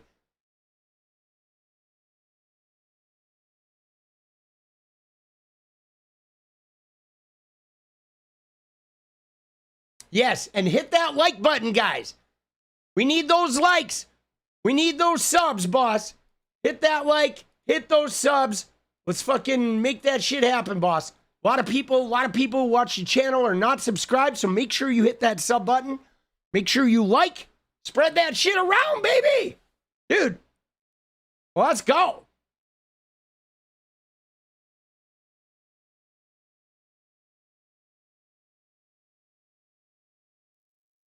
All right, 7, 6, 5. All right. All right. Dude, let's go, Dr. Thumpenstein. All right, we're going to go 20 anyway. Fuck it. Dude, let's go. We've had a good night. So now we're resetting the clock, guys. 20. Yeah, subscribing is free. Dude, Yank Weezer. Dude, don't put Weezer's name into Shank Uyghur. All right? Dude, Jank. What a dink, dude. He is such a dink, bro. Shank Uyghur. Right wingers. You think they tricked Jasmine Crockett into running? Dude, I mean, Jasmine Crockett, she was in a fucking bind, guys. They deleted her fucking district. You know what I'm saying? Like Jasmine Crockett, they deleted her district, guys. Texas did. So she was, you know, if she didn't run for Senate, like, what was she going to do? She was going to have no job. She was done. Okay. At least her running for Senate was like standing up and fighting against their deletion of her district, you know? So I think that was, I think it was important for her to run. You know, hopefully her coalition and Tallarico's coalition will stay together and take Texas together. Okay, but she had no choice. She was out of a job regardless. Like they deleted her district, boss. Job gone for Jasmine, which really sucks. Yeah. I mean, that mid-decade redistricting, that was some bullshit, guys. I mean, and, you know, they have stacked the deck in every possible way, these Republican MAGA motherfuckers, you know? And they have stacked the deck in every possible way. And you know what? Fuck them. We're going to kick the shit out of them anyway, guys. Fuck them, dude. All right? Fuck them. We're going to kick the shit out of them. We're going to get this dance party goal, dude. We're going to keep going. We're going to never say die, dude. Let's go. Chipping away, baby. Pine Box, dude. Let's go. There it is. Chip away, boss. All right. So that, dude, I love the MAGA Civil War.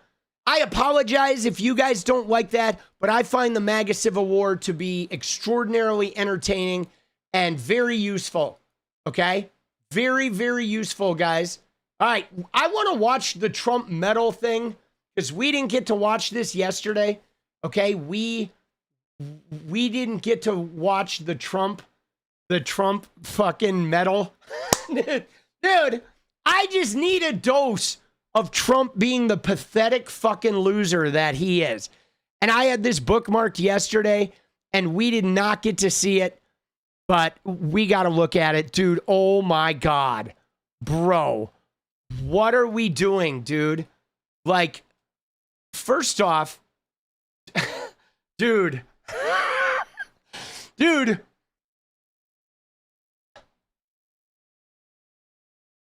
how is this guy president? Like, just look at him, dude. Just look at his fucking, what has he got going on, dude? His, like, hair is rotting off his fucking head. How is this lame, stupid motherfucker?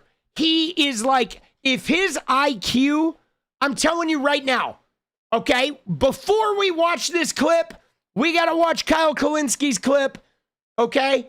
Because J.D. Vance actually said Trump is the smartest president. Like, he has the highest IQ of any president. And I'm like, bro, are you fucking shitting me? Like, get the fuck out of here, J.D. Vance. I mean, we know that J.D. Vance is licking booty because Trump knows he's the Situation Room leaker. And J.D. Vance is trying to salvage his career Nancy Mace style. So J.D. Vance said, oh, Trump has the highest IQ of any president. Dude, no fucking way, dude. Dude, Elf, my district was always Republican, Illinois 14, since Lauren Underwood became my representative. Let's go. Dude, let's go, Elf. Lauren Underwood, dude, what a great name, dude. That sounds like a name from, like, Fletch. Like a Fletch movie, dude. Hi, Lauren Underwood. Right? So Vance is doing the Nancy Mace suck up. But, dude, here we go. So J.D. Vance is doing a podcast interview, and he says, I'm not kidding about this. It sounds fake, but it's real. He says, Donald Trump has the highest IQ of any president in history. Quote, if you give Donald Trump an IQ test with the other 45 presidents that the United States has had, he'd be either near the top or at the top. Dude. No. What are we doing? No. What are we doing? Yeah. I said it on Twitter. He's not the VP. He's the mayor of Slurp City.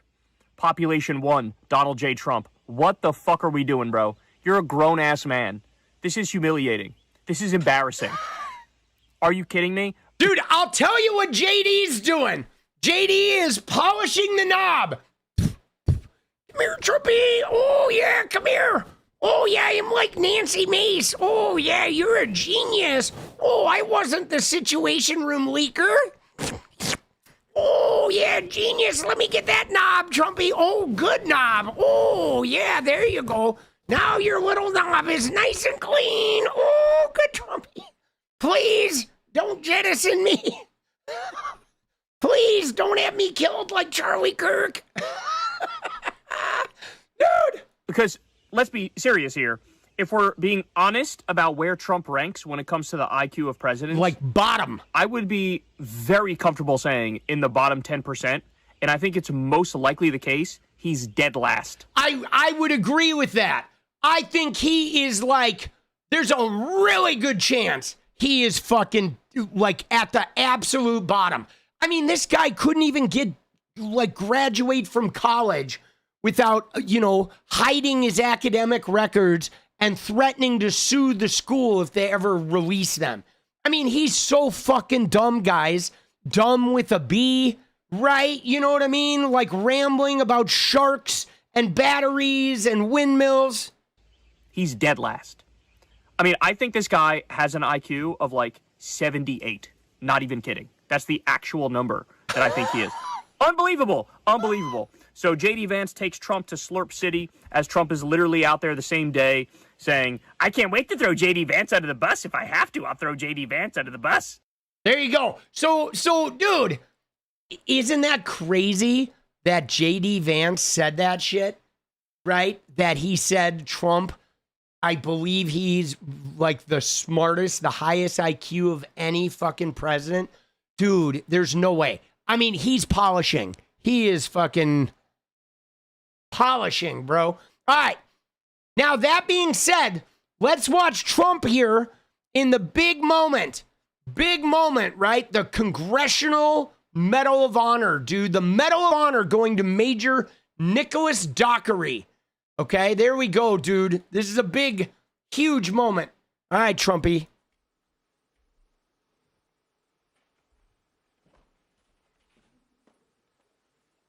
Okay, the back pat. I can't get the clasp working. I still can't get it working. All right. Oh, it's not working. All right. Oh, fuck. All right. So I'm going to tie it. Dude. Dude, look at it. Look at it. Look at his neck, bro. Dude. Oh, my God. Oh, dude. Fuck. Oh, my God. Dude, did he triple knot it? Oh, dude, I thought he was going to kiss him there.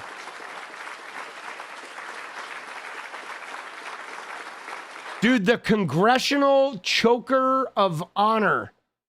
The Choker of Honor. Wow. All right.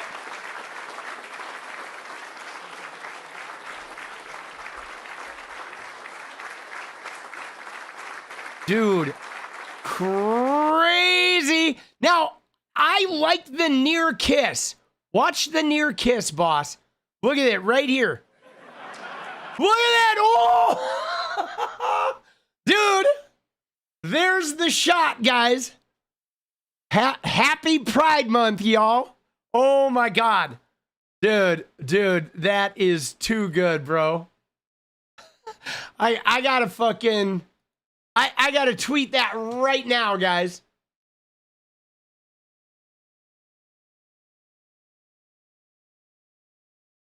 Oh, shit.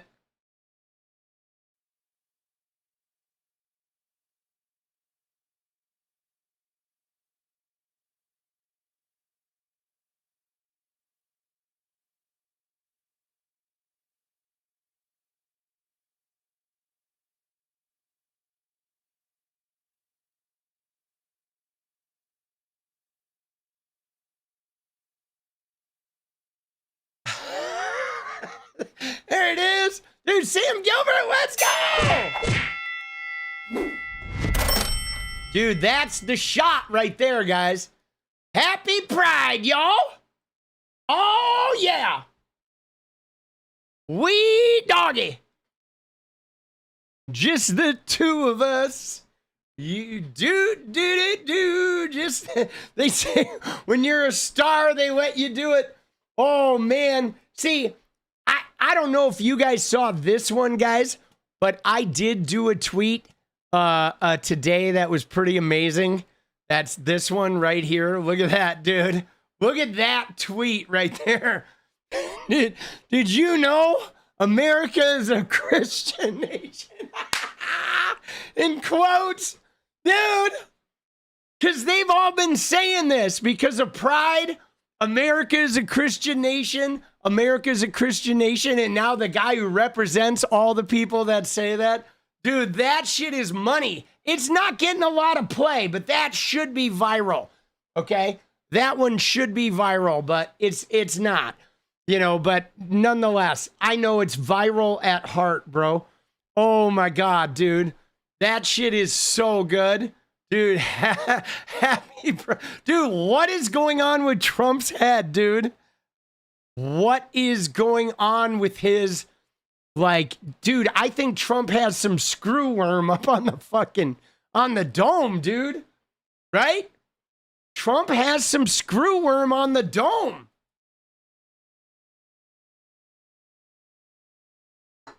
Look at that shit. Jesus. Wow. No, this guy is a Army Ranger, right? Special Forces. So, Nicholas Dockery, let's see what he got the medal for. All right.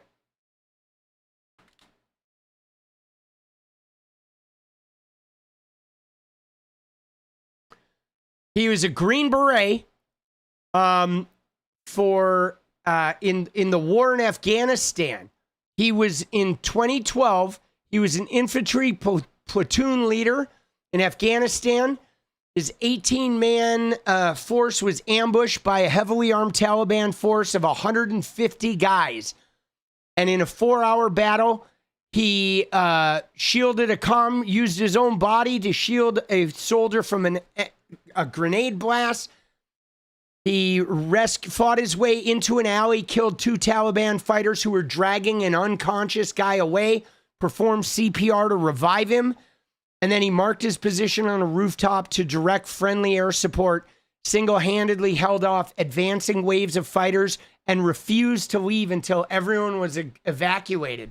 So, I mean, dude, this guy fucking deserved this shit, bro. That's crazy. Right? Yeah, he should have never been there. And by the way, though, guys, who was president in 2012? It was during the Obama administration that this guy did that. What a fucking legend. When his commander-in-chief was Barack Obama. Right? The woke guy. Hey, look at the fucking soldiering that the woke guy produced. Dude, that shit is crazy. What a fucking, look at what he got, dude. Medal of Honor, Silver Star, Legion of Merit, Soldier's Medal, Bronze Star, Purple Heart, General Douglas MacArthur Leadership Award. I mean, fuck, dude, give this guy the whole 9 yards. Now, you know what sucks? Is like this guy, though, will be lucky if he can get health care 20 years from now. But thank you, Barack Obama, for being a commander-in-chief that inspired guys like Dockery here. Right? And unfortunately, he didn't get his medal from a commander-in-chief who knew how to actually clasp that fucking thing. Right? All right, you ready, guys? 2 minutes, baby! 17-2, boss! Let's go! Let's get the dance party! Come on, baby! For Dockery! Let's get it!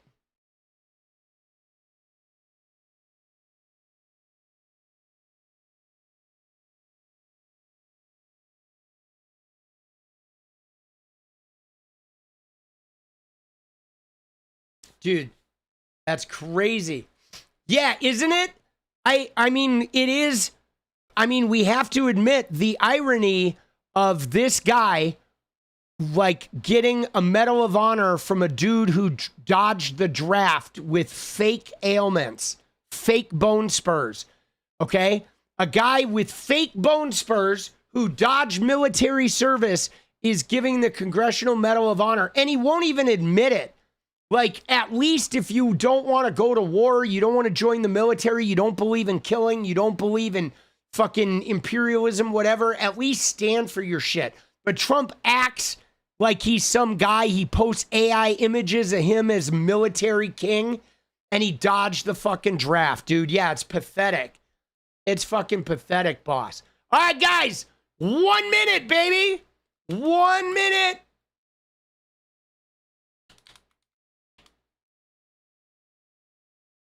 Let's go. Missed one I sent above, and I think someone else's. All right, Lady B. I'm going to get it.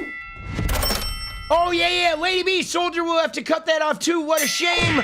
Let's go, dude. Sam Gilbert's we saw. Let's go. Thank you for that. All right. So, dude, we're getting close. 20 seconds. Thank you, Lady B. I appreciate it. Was it 5 drafts? I thought it was 2. Was it 5? He dodged 5 and then he got his bone spur exemption. Jesus. Dude, what a fucking punk. 6, 5, 4. Elf, let's go. I don't know if you saw Last Supper chats, but it's around 10 by now. Dude, let's go, dude. What is Last Supper chats? Dude, let's go. All right, so 15 away, baby. We reset. Almost there, little Paula to inspire us.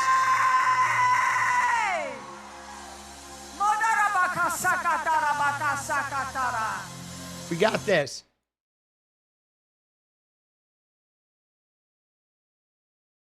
What is Last Supper chat? Dude, 5 times draft dodger?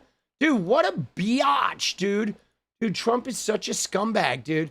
All right, 15 and 15, guys.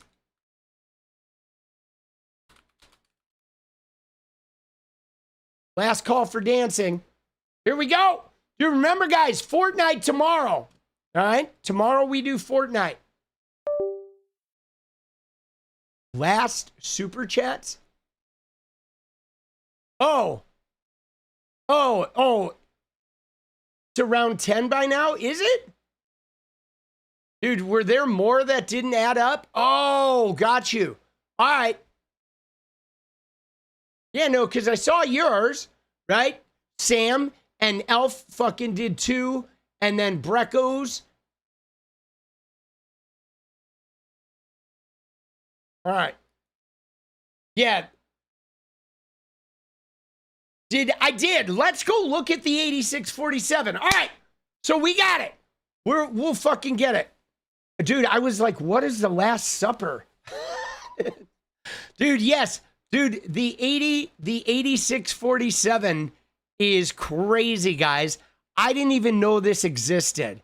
But look at this shit, boss. Okay? This is wild stuff. Look at this image. Okay, dude, Elf, I lost a lot of super chats. Let's go. All right, now I'm keeping track, dude. All right, I'm going to keep track manually. You're saying the counter's not working. Dude, let's go. Dude, thank you, boss. We will keep track manually from here on out. All right, so look at this. This is the huge, okay? This is the huge fucking... where is this? Hold on.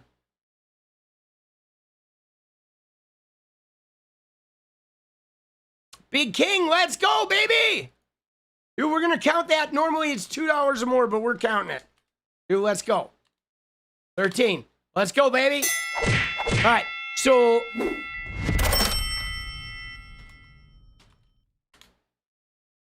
it is...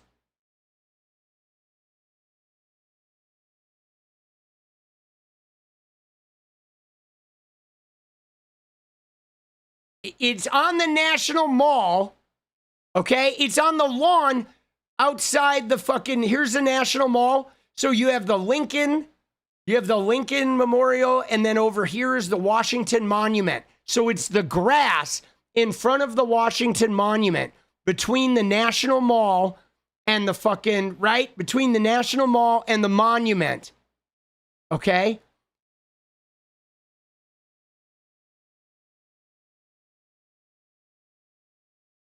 And so this video is showing people gathering.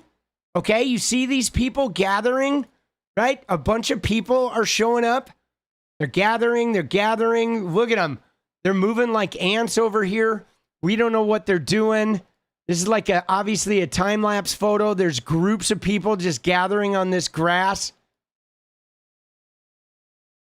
They're gathering, right? They're all the frenzied activity with these groups of people. And then the next day,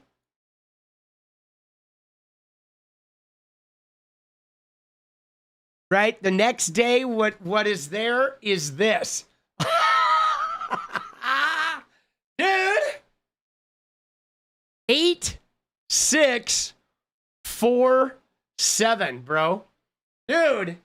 Isn't that amazing? Like a massive one. Yeah, I mean, I guess they used some weed killer or I don't know if what they were doing, if they had a little thing, a roundup out there or something, but they carved a ginormous 8647, and it's readable from the camera on top of the Washington Monument. Okay? And that is so crazy. Now, these people were posting yesterday about, if you look at Nick Sortor, they were posting about the reflecting pool, okay? And they were posting about this. Now, they said, oh, this shit is carved. Oh, they carved 8647. But guys, this is not carving. Somebody just scratched it in the algae, okay? That's just scratched in the algae. They didn't carve the pool bottom. This is just algae scratching, but oh, they're defacing. Oh, they're defacing. Oh, right? And I mean, look at what they're doing today, bro. Okay? They have all these fucking soldiers out monitoring. Look at them. Monitoring because this shit is falling apart. So many National Guards guys. They have the fucking U.S. Park Police. Everybody's just guarding the pool, dude. They're guarding the reflecting pool. Like, what fucking losers, bro. They are coping. They are coping so hard. Can I show you the guy? Have you seen the guy who did this stuff? Have you seen the Mar-a-Lago freak that Donald Trump hired to do this job? You want to see the guy who got the $14 million no-bid contract? Wait till you see this guy. This guy is like the cheesiest motherfucker straight out of gangster movies, guys. You ready? You are gonna shit, boss.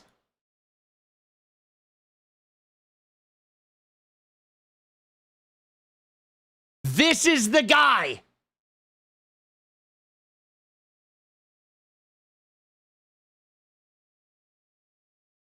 This is the dude that got 14 million. Dude. Look at him, bro. What in the actual fuck? No, it is not a cartoon. This is him at Mar-a-Lago. He is a Mar-a-Lago fucking, fucking creepy crawler. This is the guy who got 14 million. He's never resurfaced a pool before. Okay? Yeah, his name is, let me get his name. First off, dude, I want to get the thing here. We got conservative tears for the reflecting pool. Let's go. Here you go, Peter. What's our number? We are down to 12. Let's go 12 away, guys. Pine Box Watch Party 11. Let's go. You can't wait to party. Let's go, Miranda. Dude, we're keeping count now. Dude, fuck the counter, dude. The counter has forsaken us. But, all right, the guy, the Trump pool guy. Hold on, let me get his name.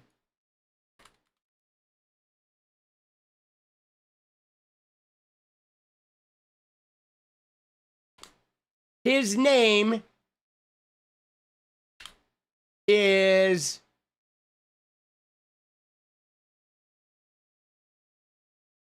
here he is. John Cafaro. But I shit you not, dude. No joke. That's actually him. Okay? That is actually him, guys. John Cafaro.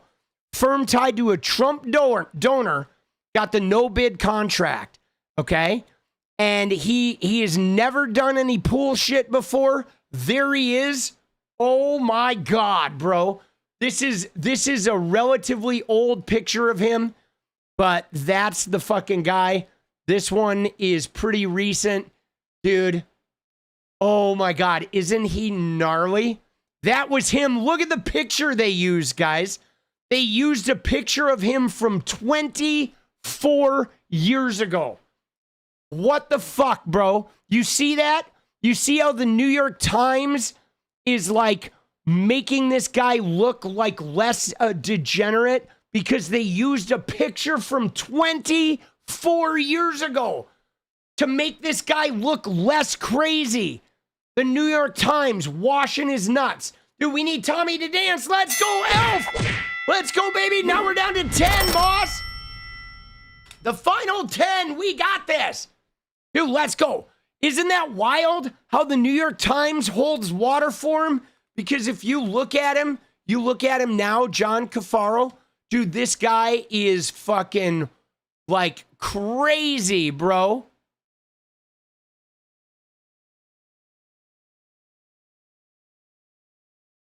There's not a lot of pictures of him, right?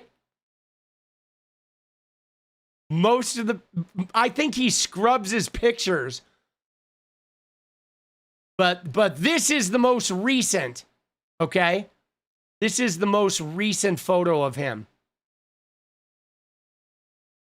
Right? It's this one. Okay? This is the most recent photo of him. Dude, Sam! Let's go, baby! Dude, 4 minutes! All right, we got Jason's coming in hot with the shrimp on the bobby. We got Sam Gilbert coming in. Let's go, baby. Dude, we got Ethan coming in. So now we're down to 7, guys. 7 away, baby. Let's go. We got this. Dude, 7 away, baby. 7 away. 7 and 4. Easy. Easy peasy. Dude, we got Elf quarterbacking.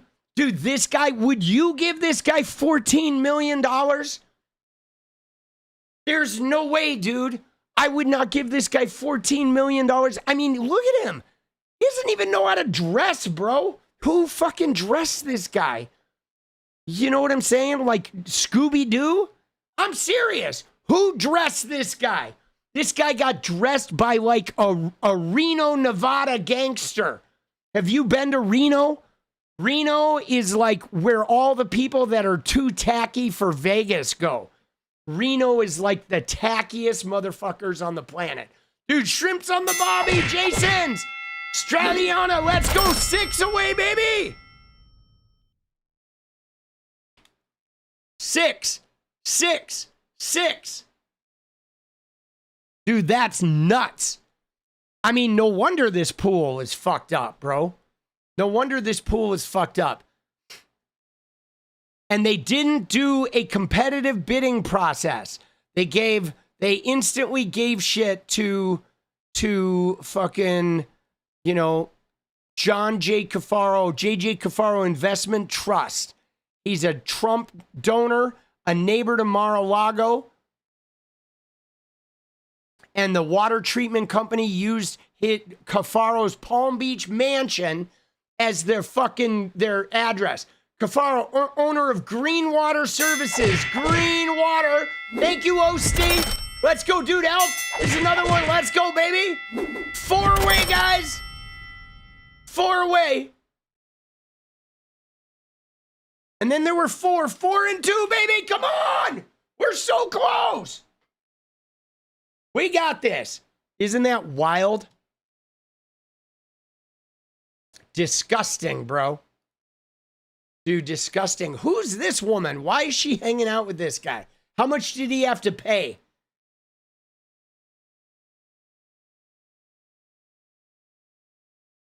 Green Water Services. Jesus. Green Water Solutions.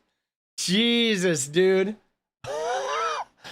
Fucking idiots, bro. Oh my God. Dude, Anne-Marie Morgan. Let's go. I think looking at the guy gave you pink eye. Yeah, no doubt, dude. I look at this guy and it's like, holy shit. Cover your drinks, ladies. 3 away, baby. Come on. 3 and 1. 3.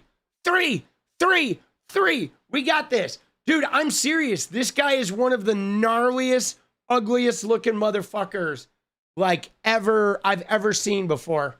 I swear to you, dude. He is ugly like Trump ugly. 1 minute, guys. 3, baby. 2. Sam Gilbert coming in hot. Let's go. 2.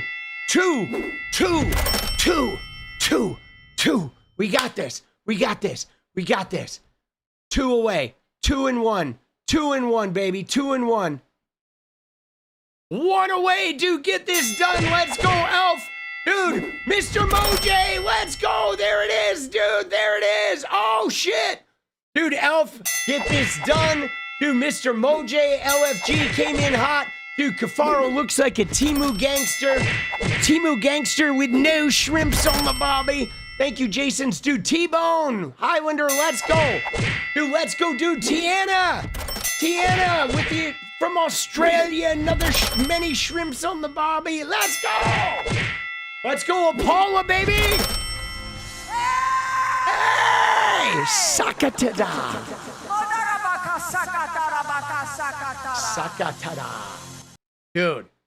Yeah, no, this guy is gnarly, dude. Jesus. Dude, look at that face, bro. Holy shit. Dude, I mean, just between you and me, guys, I want to know who does his eyebrows, boss.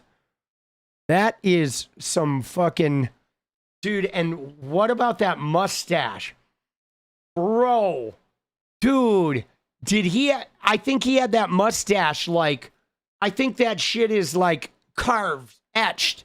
It's, like, embroidered on.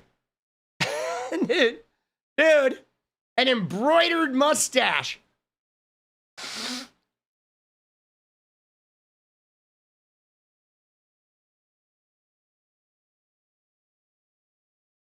Shit is so ugly, bro. Dude, and he's got like fucking chiclet cigar teeth and shit. It is an implant, bro. I'm serious, dude. If you know what I'm saying, like it is, there's something about it, bro. Yeah, it's all, his hair is dyed with like the cheapest hair dye possible. Like shoe polish on that mustache, bro. Dude, those eyebrows, though, are like, dude, eyebrows by Charlotte's Web, dude. Dude, I think like 100 tarantulas like spun webs or some shit. Like 50, that's the thing about his eyebrows. 50 garden spiders have like spun webs. Yo, Trumpy! What up, political punk here? Dude, what the fuck is up with this Cafaro guy, boss? Jesus Christ, bro. Dude, I'm having trouble looking at him. I'm trying not to, like, shit my pants just looking at his ugly ass. How the fuck you give this guy $14 million? Is this the dude that killed Epstein or what, bro? Jesus Christ, dude. Dude, did Melania look this guy in the eyes? Is that why she's all ragged and shit? This guy's like a reverse Medusa. Like women look him in the eyes and they just like age like 50 years or what? Jesus. Dude, those teeth, bro. He looks like he's been chewing on fucking J.D. Vance's knob. You know what I mean? Like, bro, that shit is gnarly. You're fucking disgusting. No wonder the pool doesn't work. Fuck you. Bye-bye. Right? Bro, he's been chewing on J.D. Vance's knob. Dude, J.D. Vance's knob looks like a like a tree stump, dude. After fucking Bucky the Beaver over here went to work on it. Jesus, dude, Elf, yo, right? Oh, Jesus. Dude, Elf said, Tommy, can you help me out with getting Paula to have a coffee with her? I know you can help me out with that. Dude, I'll work on it. Hey! I'll work on it.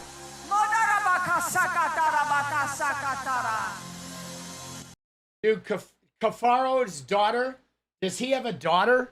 Oh, dude, do I want to see his daughter? I don't know if I want to see his...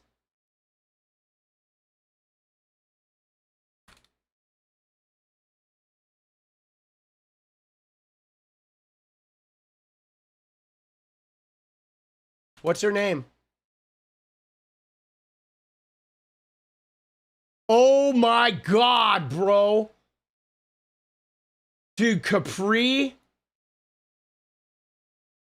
Oh, Jesus, dude. Oh, Lord have mercy.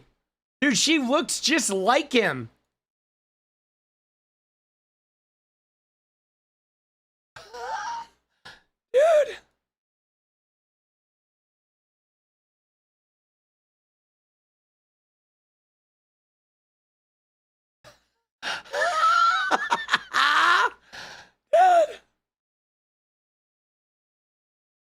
Jesus.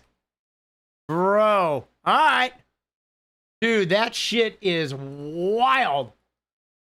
I mean, are we surprised? Are we surprised that the pool is fucked? Right? I mean, dude, I'm not surprised the pool is fucked, guys.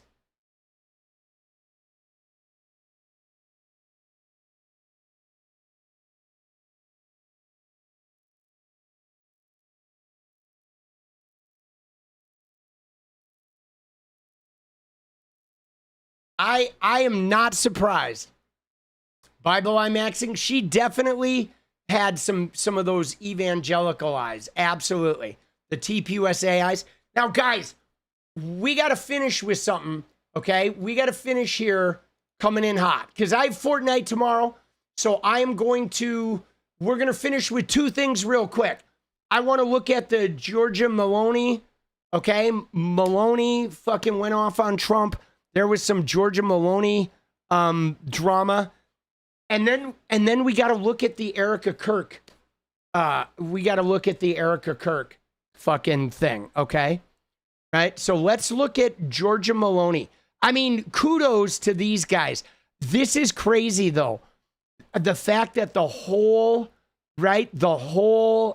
National Mall grass in front of the Washington Monument is a giant 8647.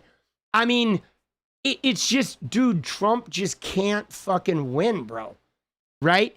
He is such a loser. Every front, dude, he is like a massive loser, failure, degenerate. Like even every time he sees this, he thinks of 𝗤𝗎𝗄𝗅. Like, what a colossal degenerate failure. Okay? Yeah, 𝗏𝗎𝗄𝗅, dude. 𝗏𝗏𝗄𝗅, right? 𝗏𝗏𝗄𝗅. Fucking crazy shit. All right. Now let's look at Meloni. All right?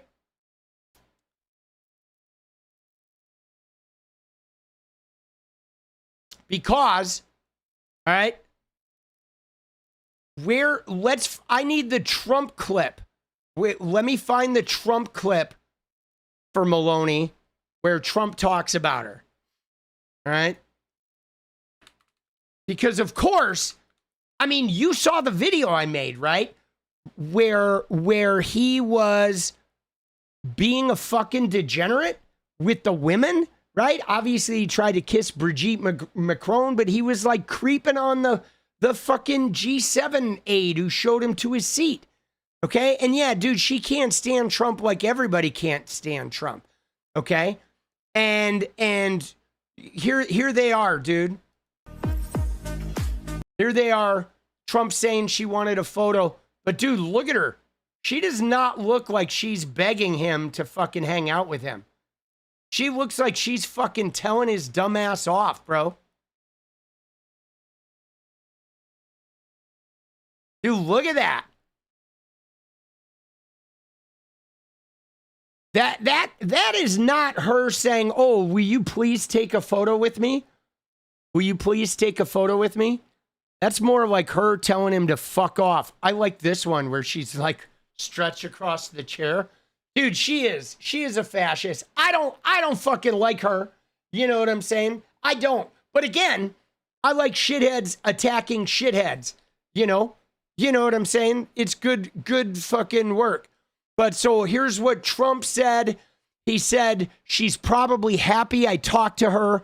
I didn't have to talk to her. She begged me to take a photo with her. She wanted a photo with me so much, I wouldn't even have done it, but I felt sorry for her. And again, guys, this is just more of Trump. Like, he always goes after women, okay? Always. Caitlin Collins, Hillary Clinton, fucking Kamala Harris. He is always attacking women. Jasmine Crockett, especially women of color, but he always goes after women. Always. He, let me talk, be quiet, quiet piggy, in his snide little remarks, gaslighting. He's so fucking weak, dude. He is a predator, right? He also targets teenagers, as we know, Mr. Friend of Jeffrey Epstein. He's always touching them, weirding them out. But the shit in the video from yesterday was like crazy, guys, where he is creeping on the aide that shows him to his seat. And he's like, do you want to stay for the meeting? I wouldn't mind if you stay. He's trying to creep on 25-year-old, 30-year-old women. He's 80 years old and he's scummy and he smells like a shitty diaper. And he's got a 2-inch nub that wouldn't be able to deliver any action even if he tried. Even the Epstein hooker Melania won't even touch this disgusting pig. All right? But let's see what Giorgia Meloni said about him, okay? Dunque, certe cose meritano una risposta immediata. Le dichiarazioni di Donald Trump sono dichiarazioni totalmente inventate. Sono francamente allibita. Non so perché il presidente degli Stati Uniti si comporti così con i propri alleati. Non è del resto la prima volta che accade. Posso solo dire che dispiace che non abbia la stessa determinazione con i nemici dell'Occidente, con i nemici degli Stati Uniti, con leadership con le quali invece si dimostra molto più accondiscendente. Però una cosa se la deve ricordare: io e l'Italia non imploriamo mai. All right, dude, look at her face. That is some fuck you face from fascist to fascist. She's probably a better fascist than Trump is. But can we get a translation here? Dude, I mean, I like the energy of it, but I didn't really pick up I didn't pick up what she was saying, but you could tell it was like, fuck you, and fuck you, and fuck you, and by the way, fuck you, right? You fucking fuck you, right? There is a translation on there. I figure there is. So let's see what we got.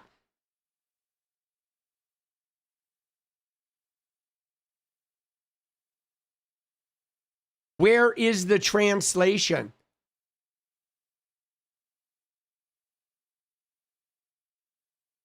Dude, look at this. Dude. I love it, dude. She's like, fuck you. Let's find, I'll find it.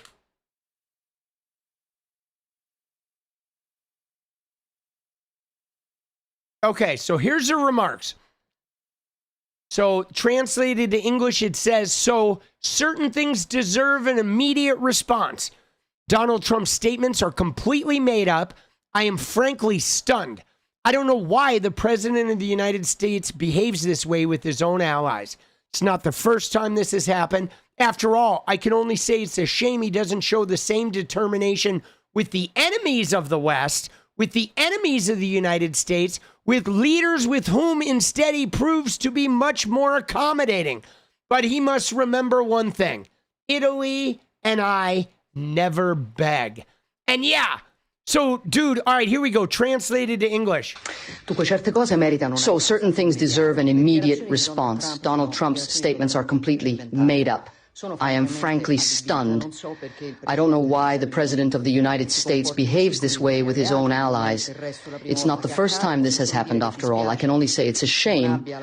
He doesn't show the same determination with the enemies of the West, with the enemies of the United States, with leaders with whom instead he proves to be much more accommodating.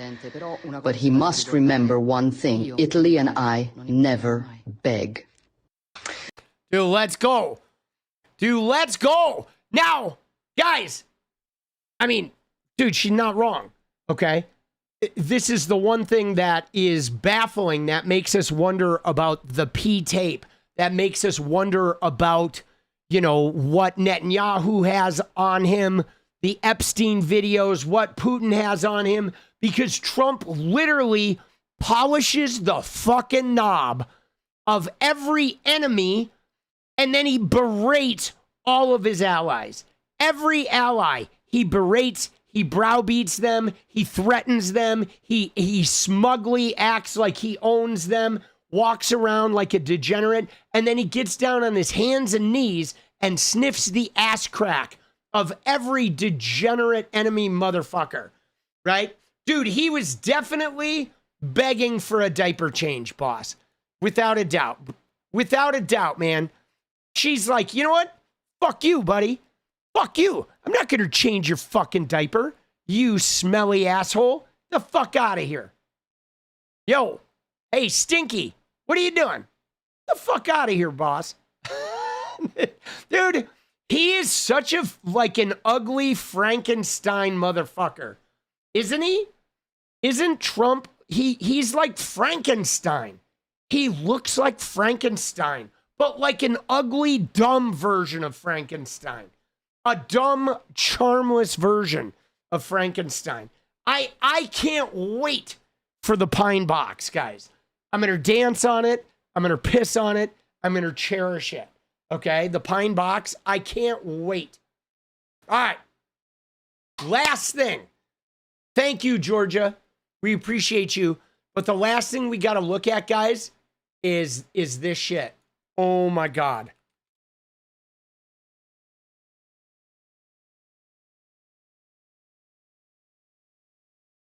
Dude, Erika Kirk did a gun photo shoot, guys.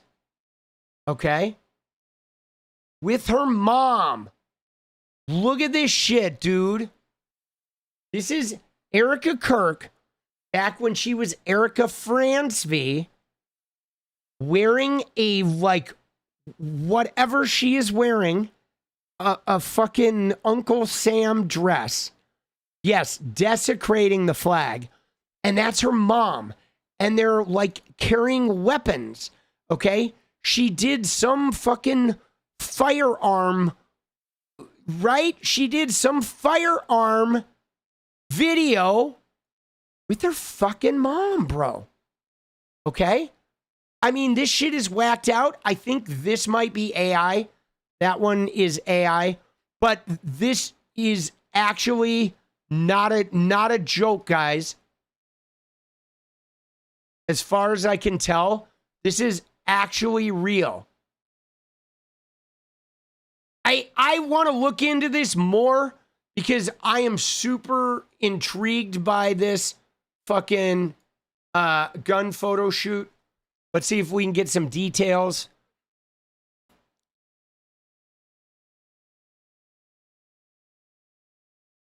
So the AI is not turning anything up. Is it possible that it is all AI? I don't think so, guys.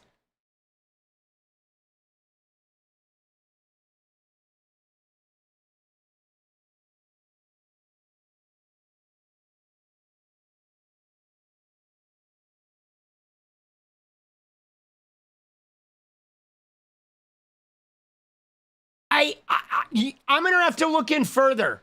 Okay? I know her mom owns the drone company. Like, we know that. Okay? But I do need to do further research.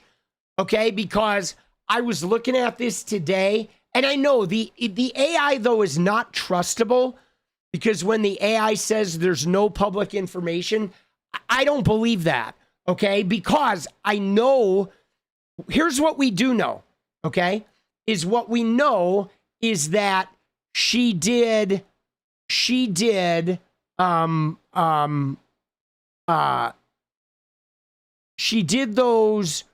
videos for the CIA, the like internal whatever bad acting videos where she was standing in front of the projector screen.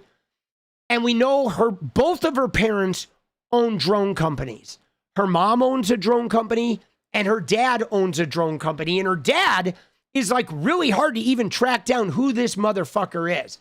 Dude, Sumi says Erika looks like she's from the movie White Chicks. Yes.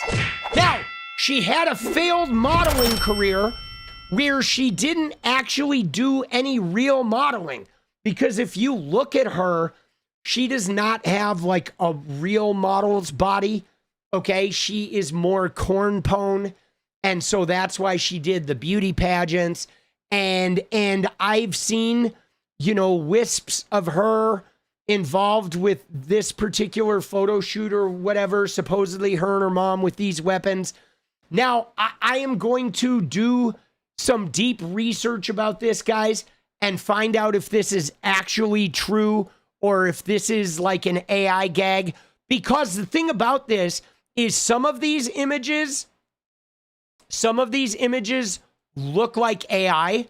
Okay, they do. Some of them, the lighting is weird and they look like AI.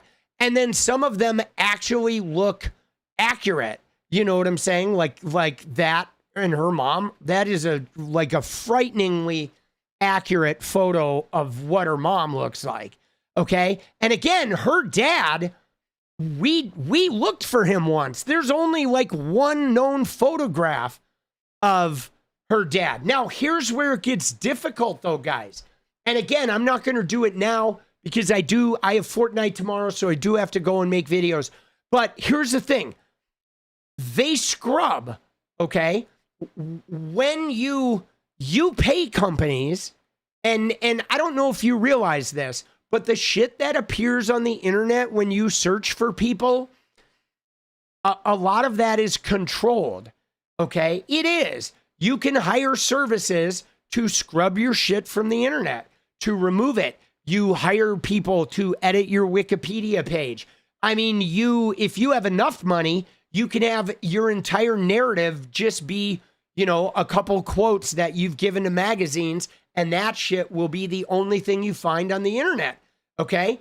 So if this is real, tracking it down is going to be complicated. I'm probably going to have to go into the Wayback Machine and look at many sources. I mean, obviously, when you see this, it is so believable, okay? Because, she like part of her pageant shtick was like veterans shit, okay? To work with veterans, charities for veterans. The Romanian charity was for children, but it was like children and veterans. Her parents are both defense contractors, drone companies. I mean, again, her dad's very shadowy. Like, I think he has some intelligence connections because you finding a photo of him, I've only been able to find one, okay, of her dad.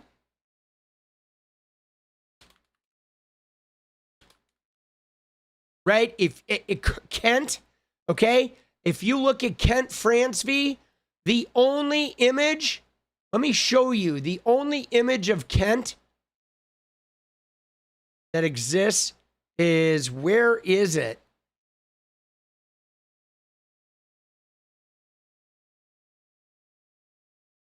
It is, I'm not seeing it now. Let me see if I saved it.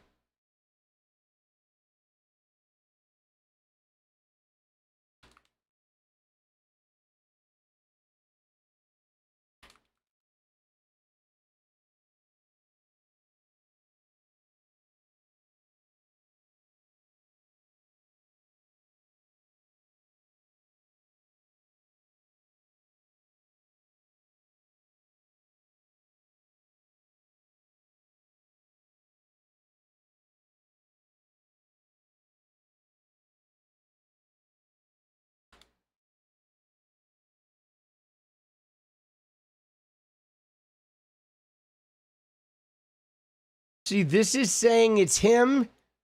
All right, so these images were not around. So is this a Getty? So it's saying this is him, right? No, that's Charlie Kirk's parents. Okay, yeah, see, that's Charlie's parents. Okay, this is Charlie Kirk's parents that come up when you search Erika, because there are literally no pictures of her dad. There's like one photo of her when she is like young. Let me see if we can find it right now. Okay, I've seen it. It was on like a blog site.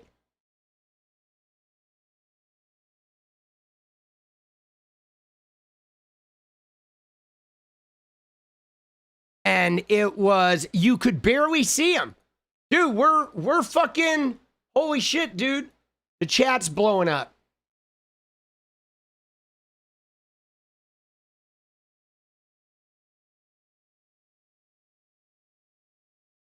I mean, there is, I'm telling you, there's some about this that reeks of like intelligence.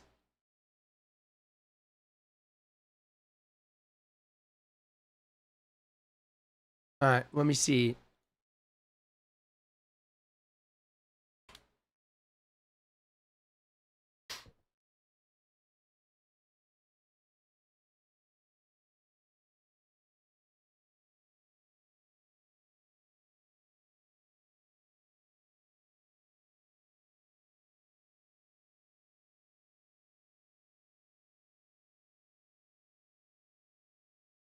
It's like it's already been scrubbed, guys.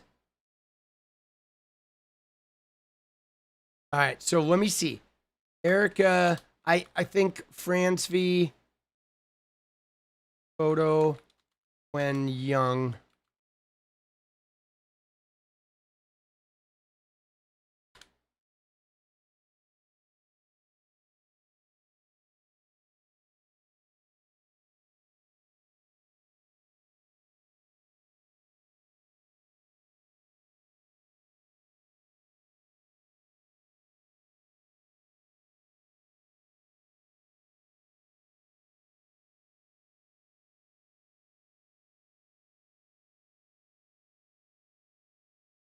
Yeah, it's like not even around anymore. Yeah, there was a photo on a blog of her when she was younger that had her dad, but he was like sort of like you could barely see him. Okay? And now I can't even find that photo. Is this it?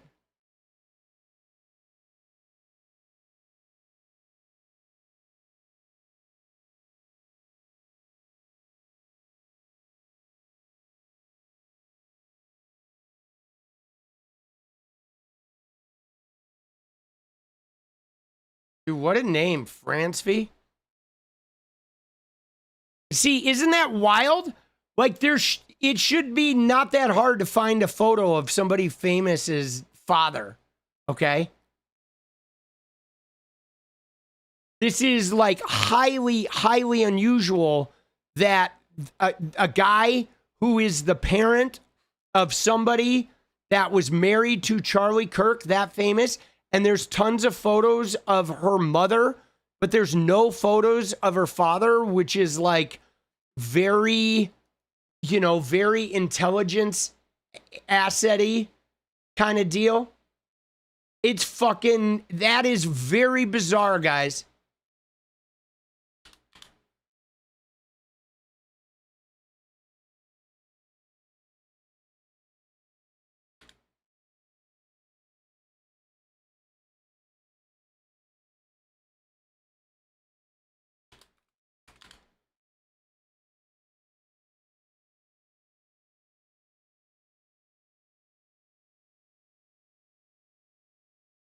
But there was one photo, and I don't know why I didn't save it.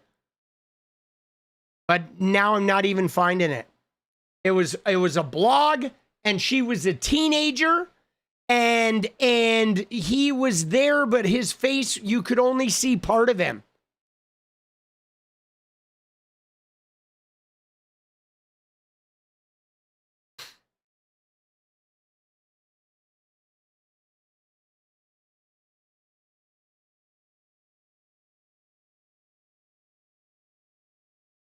I mean, scrubbed.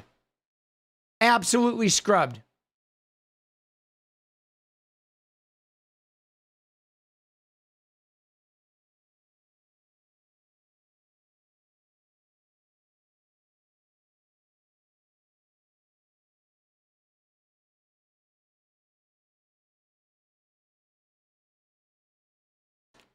Dude, that's bizarre.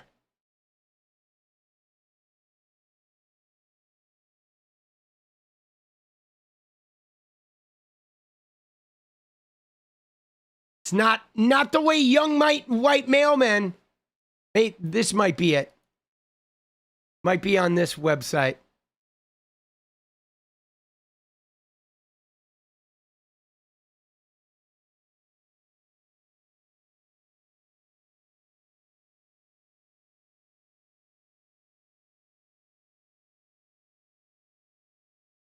And it was a site like this that had the photos, like childhood photos like that. Nope. All right. Dude, the search the search continues.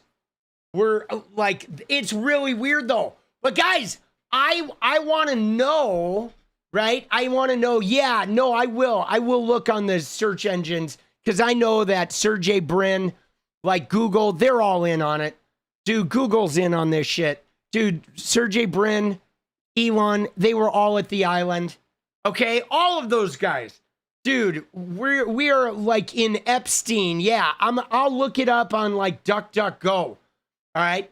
Yeah, no, you're not wrong, Marauders. Yeah, we'll look it up on DuckDuckGo. But I'm gonna go right now. I do have to go. We're past the 3-hour mark, so I gotta go. I gotta go make some videos. You guys are amazing. We got a dance party. Thank you to everybody who donated tonight. Thank you to Elf going crazy. Now I got to get a soccer jersey for the kid. We Fortnite tomorrow, 3:30 p.m. Pacific time over on the Twitch. Okay, I do that. And dude, Von Zell, thank you. Right? I would love to come to the cookout. Oh my God, let's go.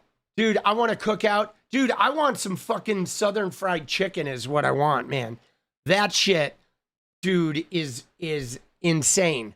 Bro, when you have like fried chicken from fucking like the South, that shit is good, dude. That shit is like, there are like diners down there where people make fried chicken that will literally like make your brain explode. Dude, it's insane. Sorry for saying bad numbers. Nah, you're good, boss. Let's go. Appreciate you, Austin. We got you. You're good. But, dude, let's go. Fucking Juneteenth, baby. All right? Dude, Juneteenth should be the real Independence Day. Dude, I feel like, you know, man, we got a ways to go. Let me just say that. All right? We got a ways to fucking go, baby. Random Tiffany. All right. Let's go, dude. Tiffany, baby. Dude, Tiffany. Dude, Tiffany Trump. Dude, she's the only good Trump, and she's not even good. Dude, you ready? All right, let's get it. Let's get this shit, boss. It's time to dance. It's time for a little deja vu. Happy Juneteenth. Happy Juneteenth, baby. We did it. Fuck Trump. Fuck these clowns.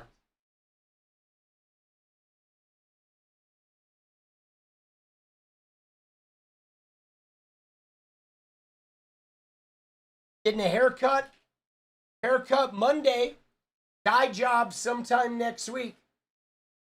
I will have bleach blonde hair at some point next week.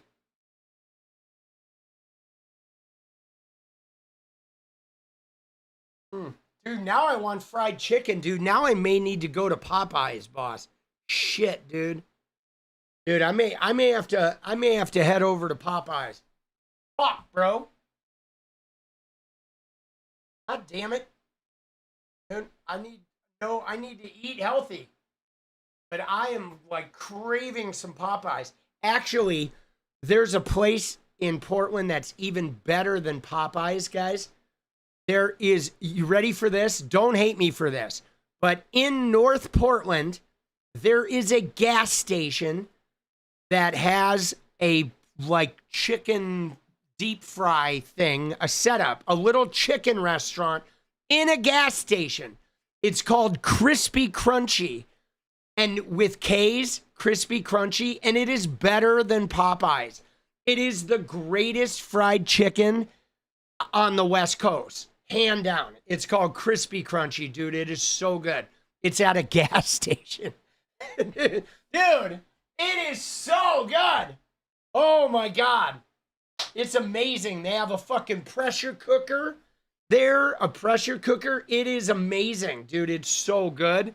Oh my God, it's good. It is fucking good. Dude, I'm a big fried chicken fan. I've been a fried chicken fan since I was a kid. There was a restaurant in Watertown, Wisconsin called Coughlin's. and they had this amazing, like, I've been obsessed since I was little. It's an obsession. So anytime somebody says cookout, dude, I think of fried chicken, and I think of like burgers that are like 4 inches thick, dude. Oh, let's go. Oh shit, dude. Dude, crispy, crunchy. I can't get it at this hour though, right? You can't get it late night. All right, you ready?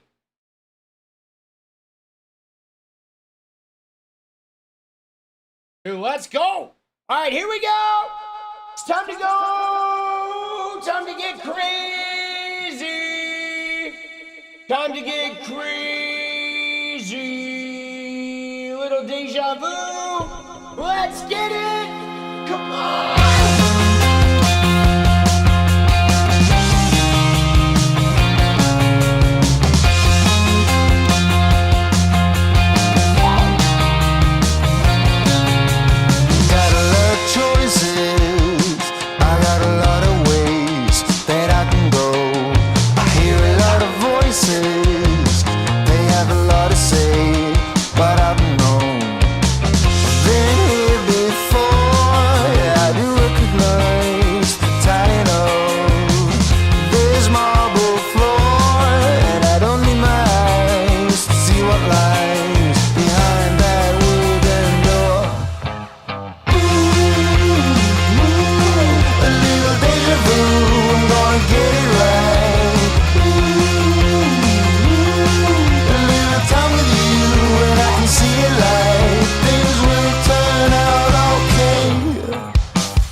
Take care of your heads.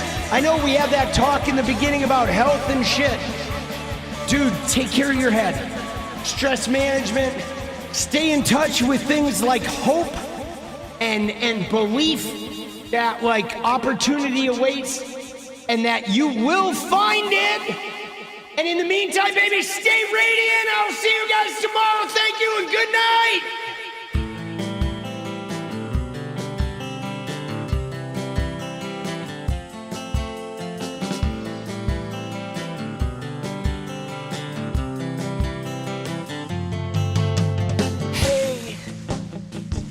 want to change the world.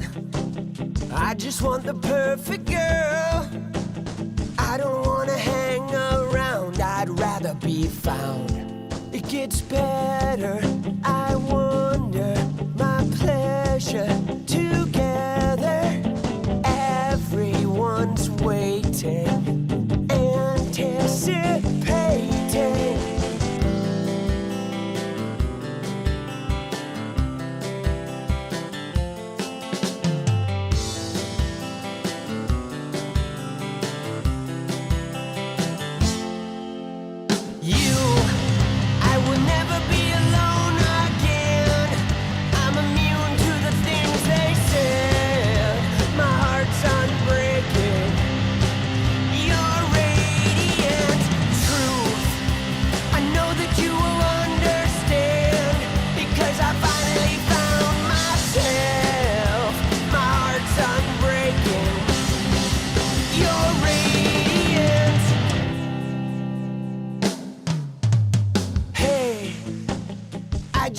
Change the world, but I'm not gonna wait my turn. I don't ever want to come down, I'd rather be found. It gets better, I wonder, my pleasure together. Everyone's waiting, anticipating.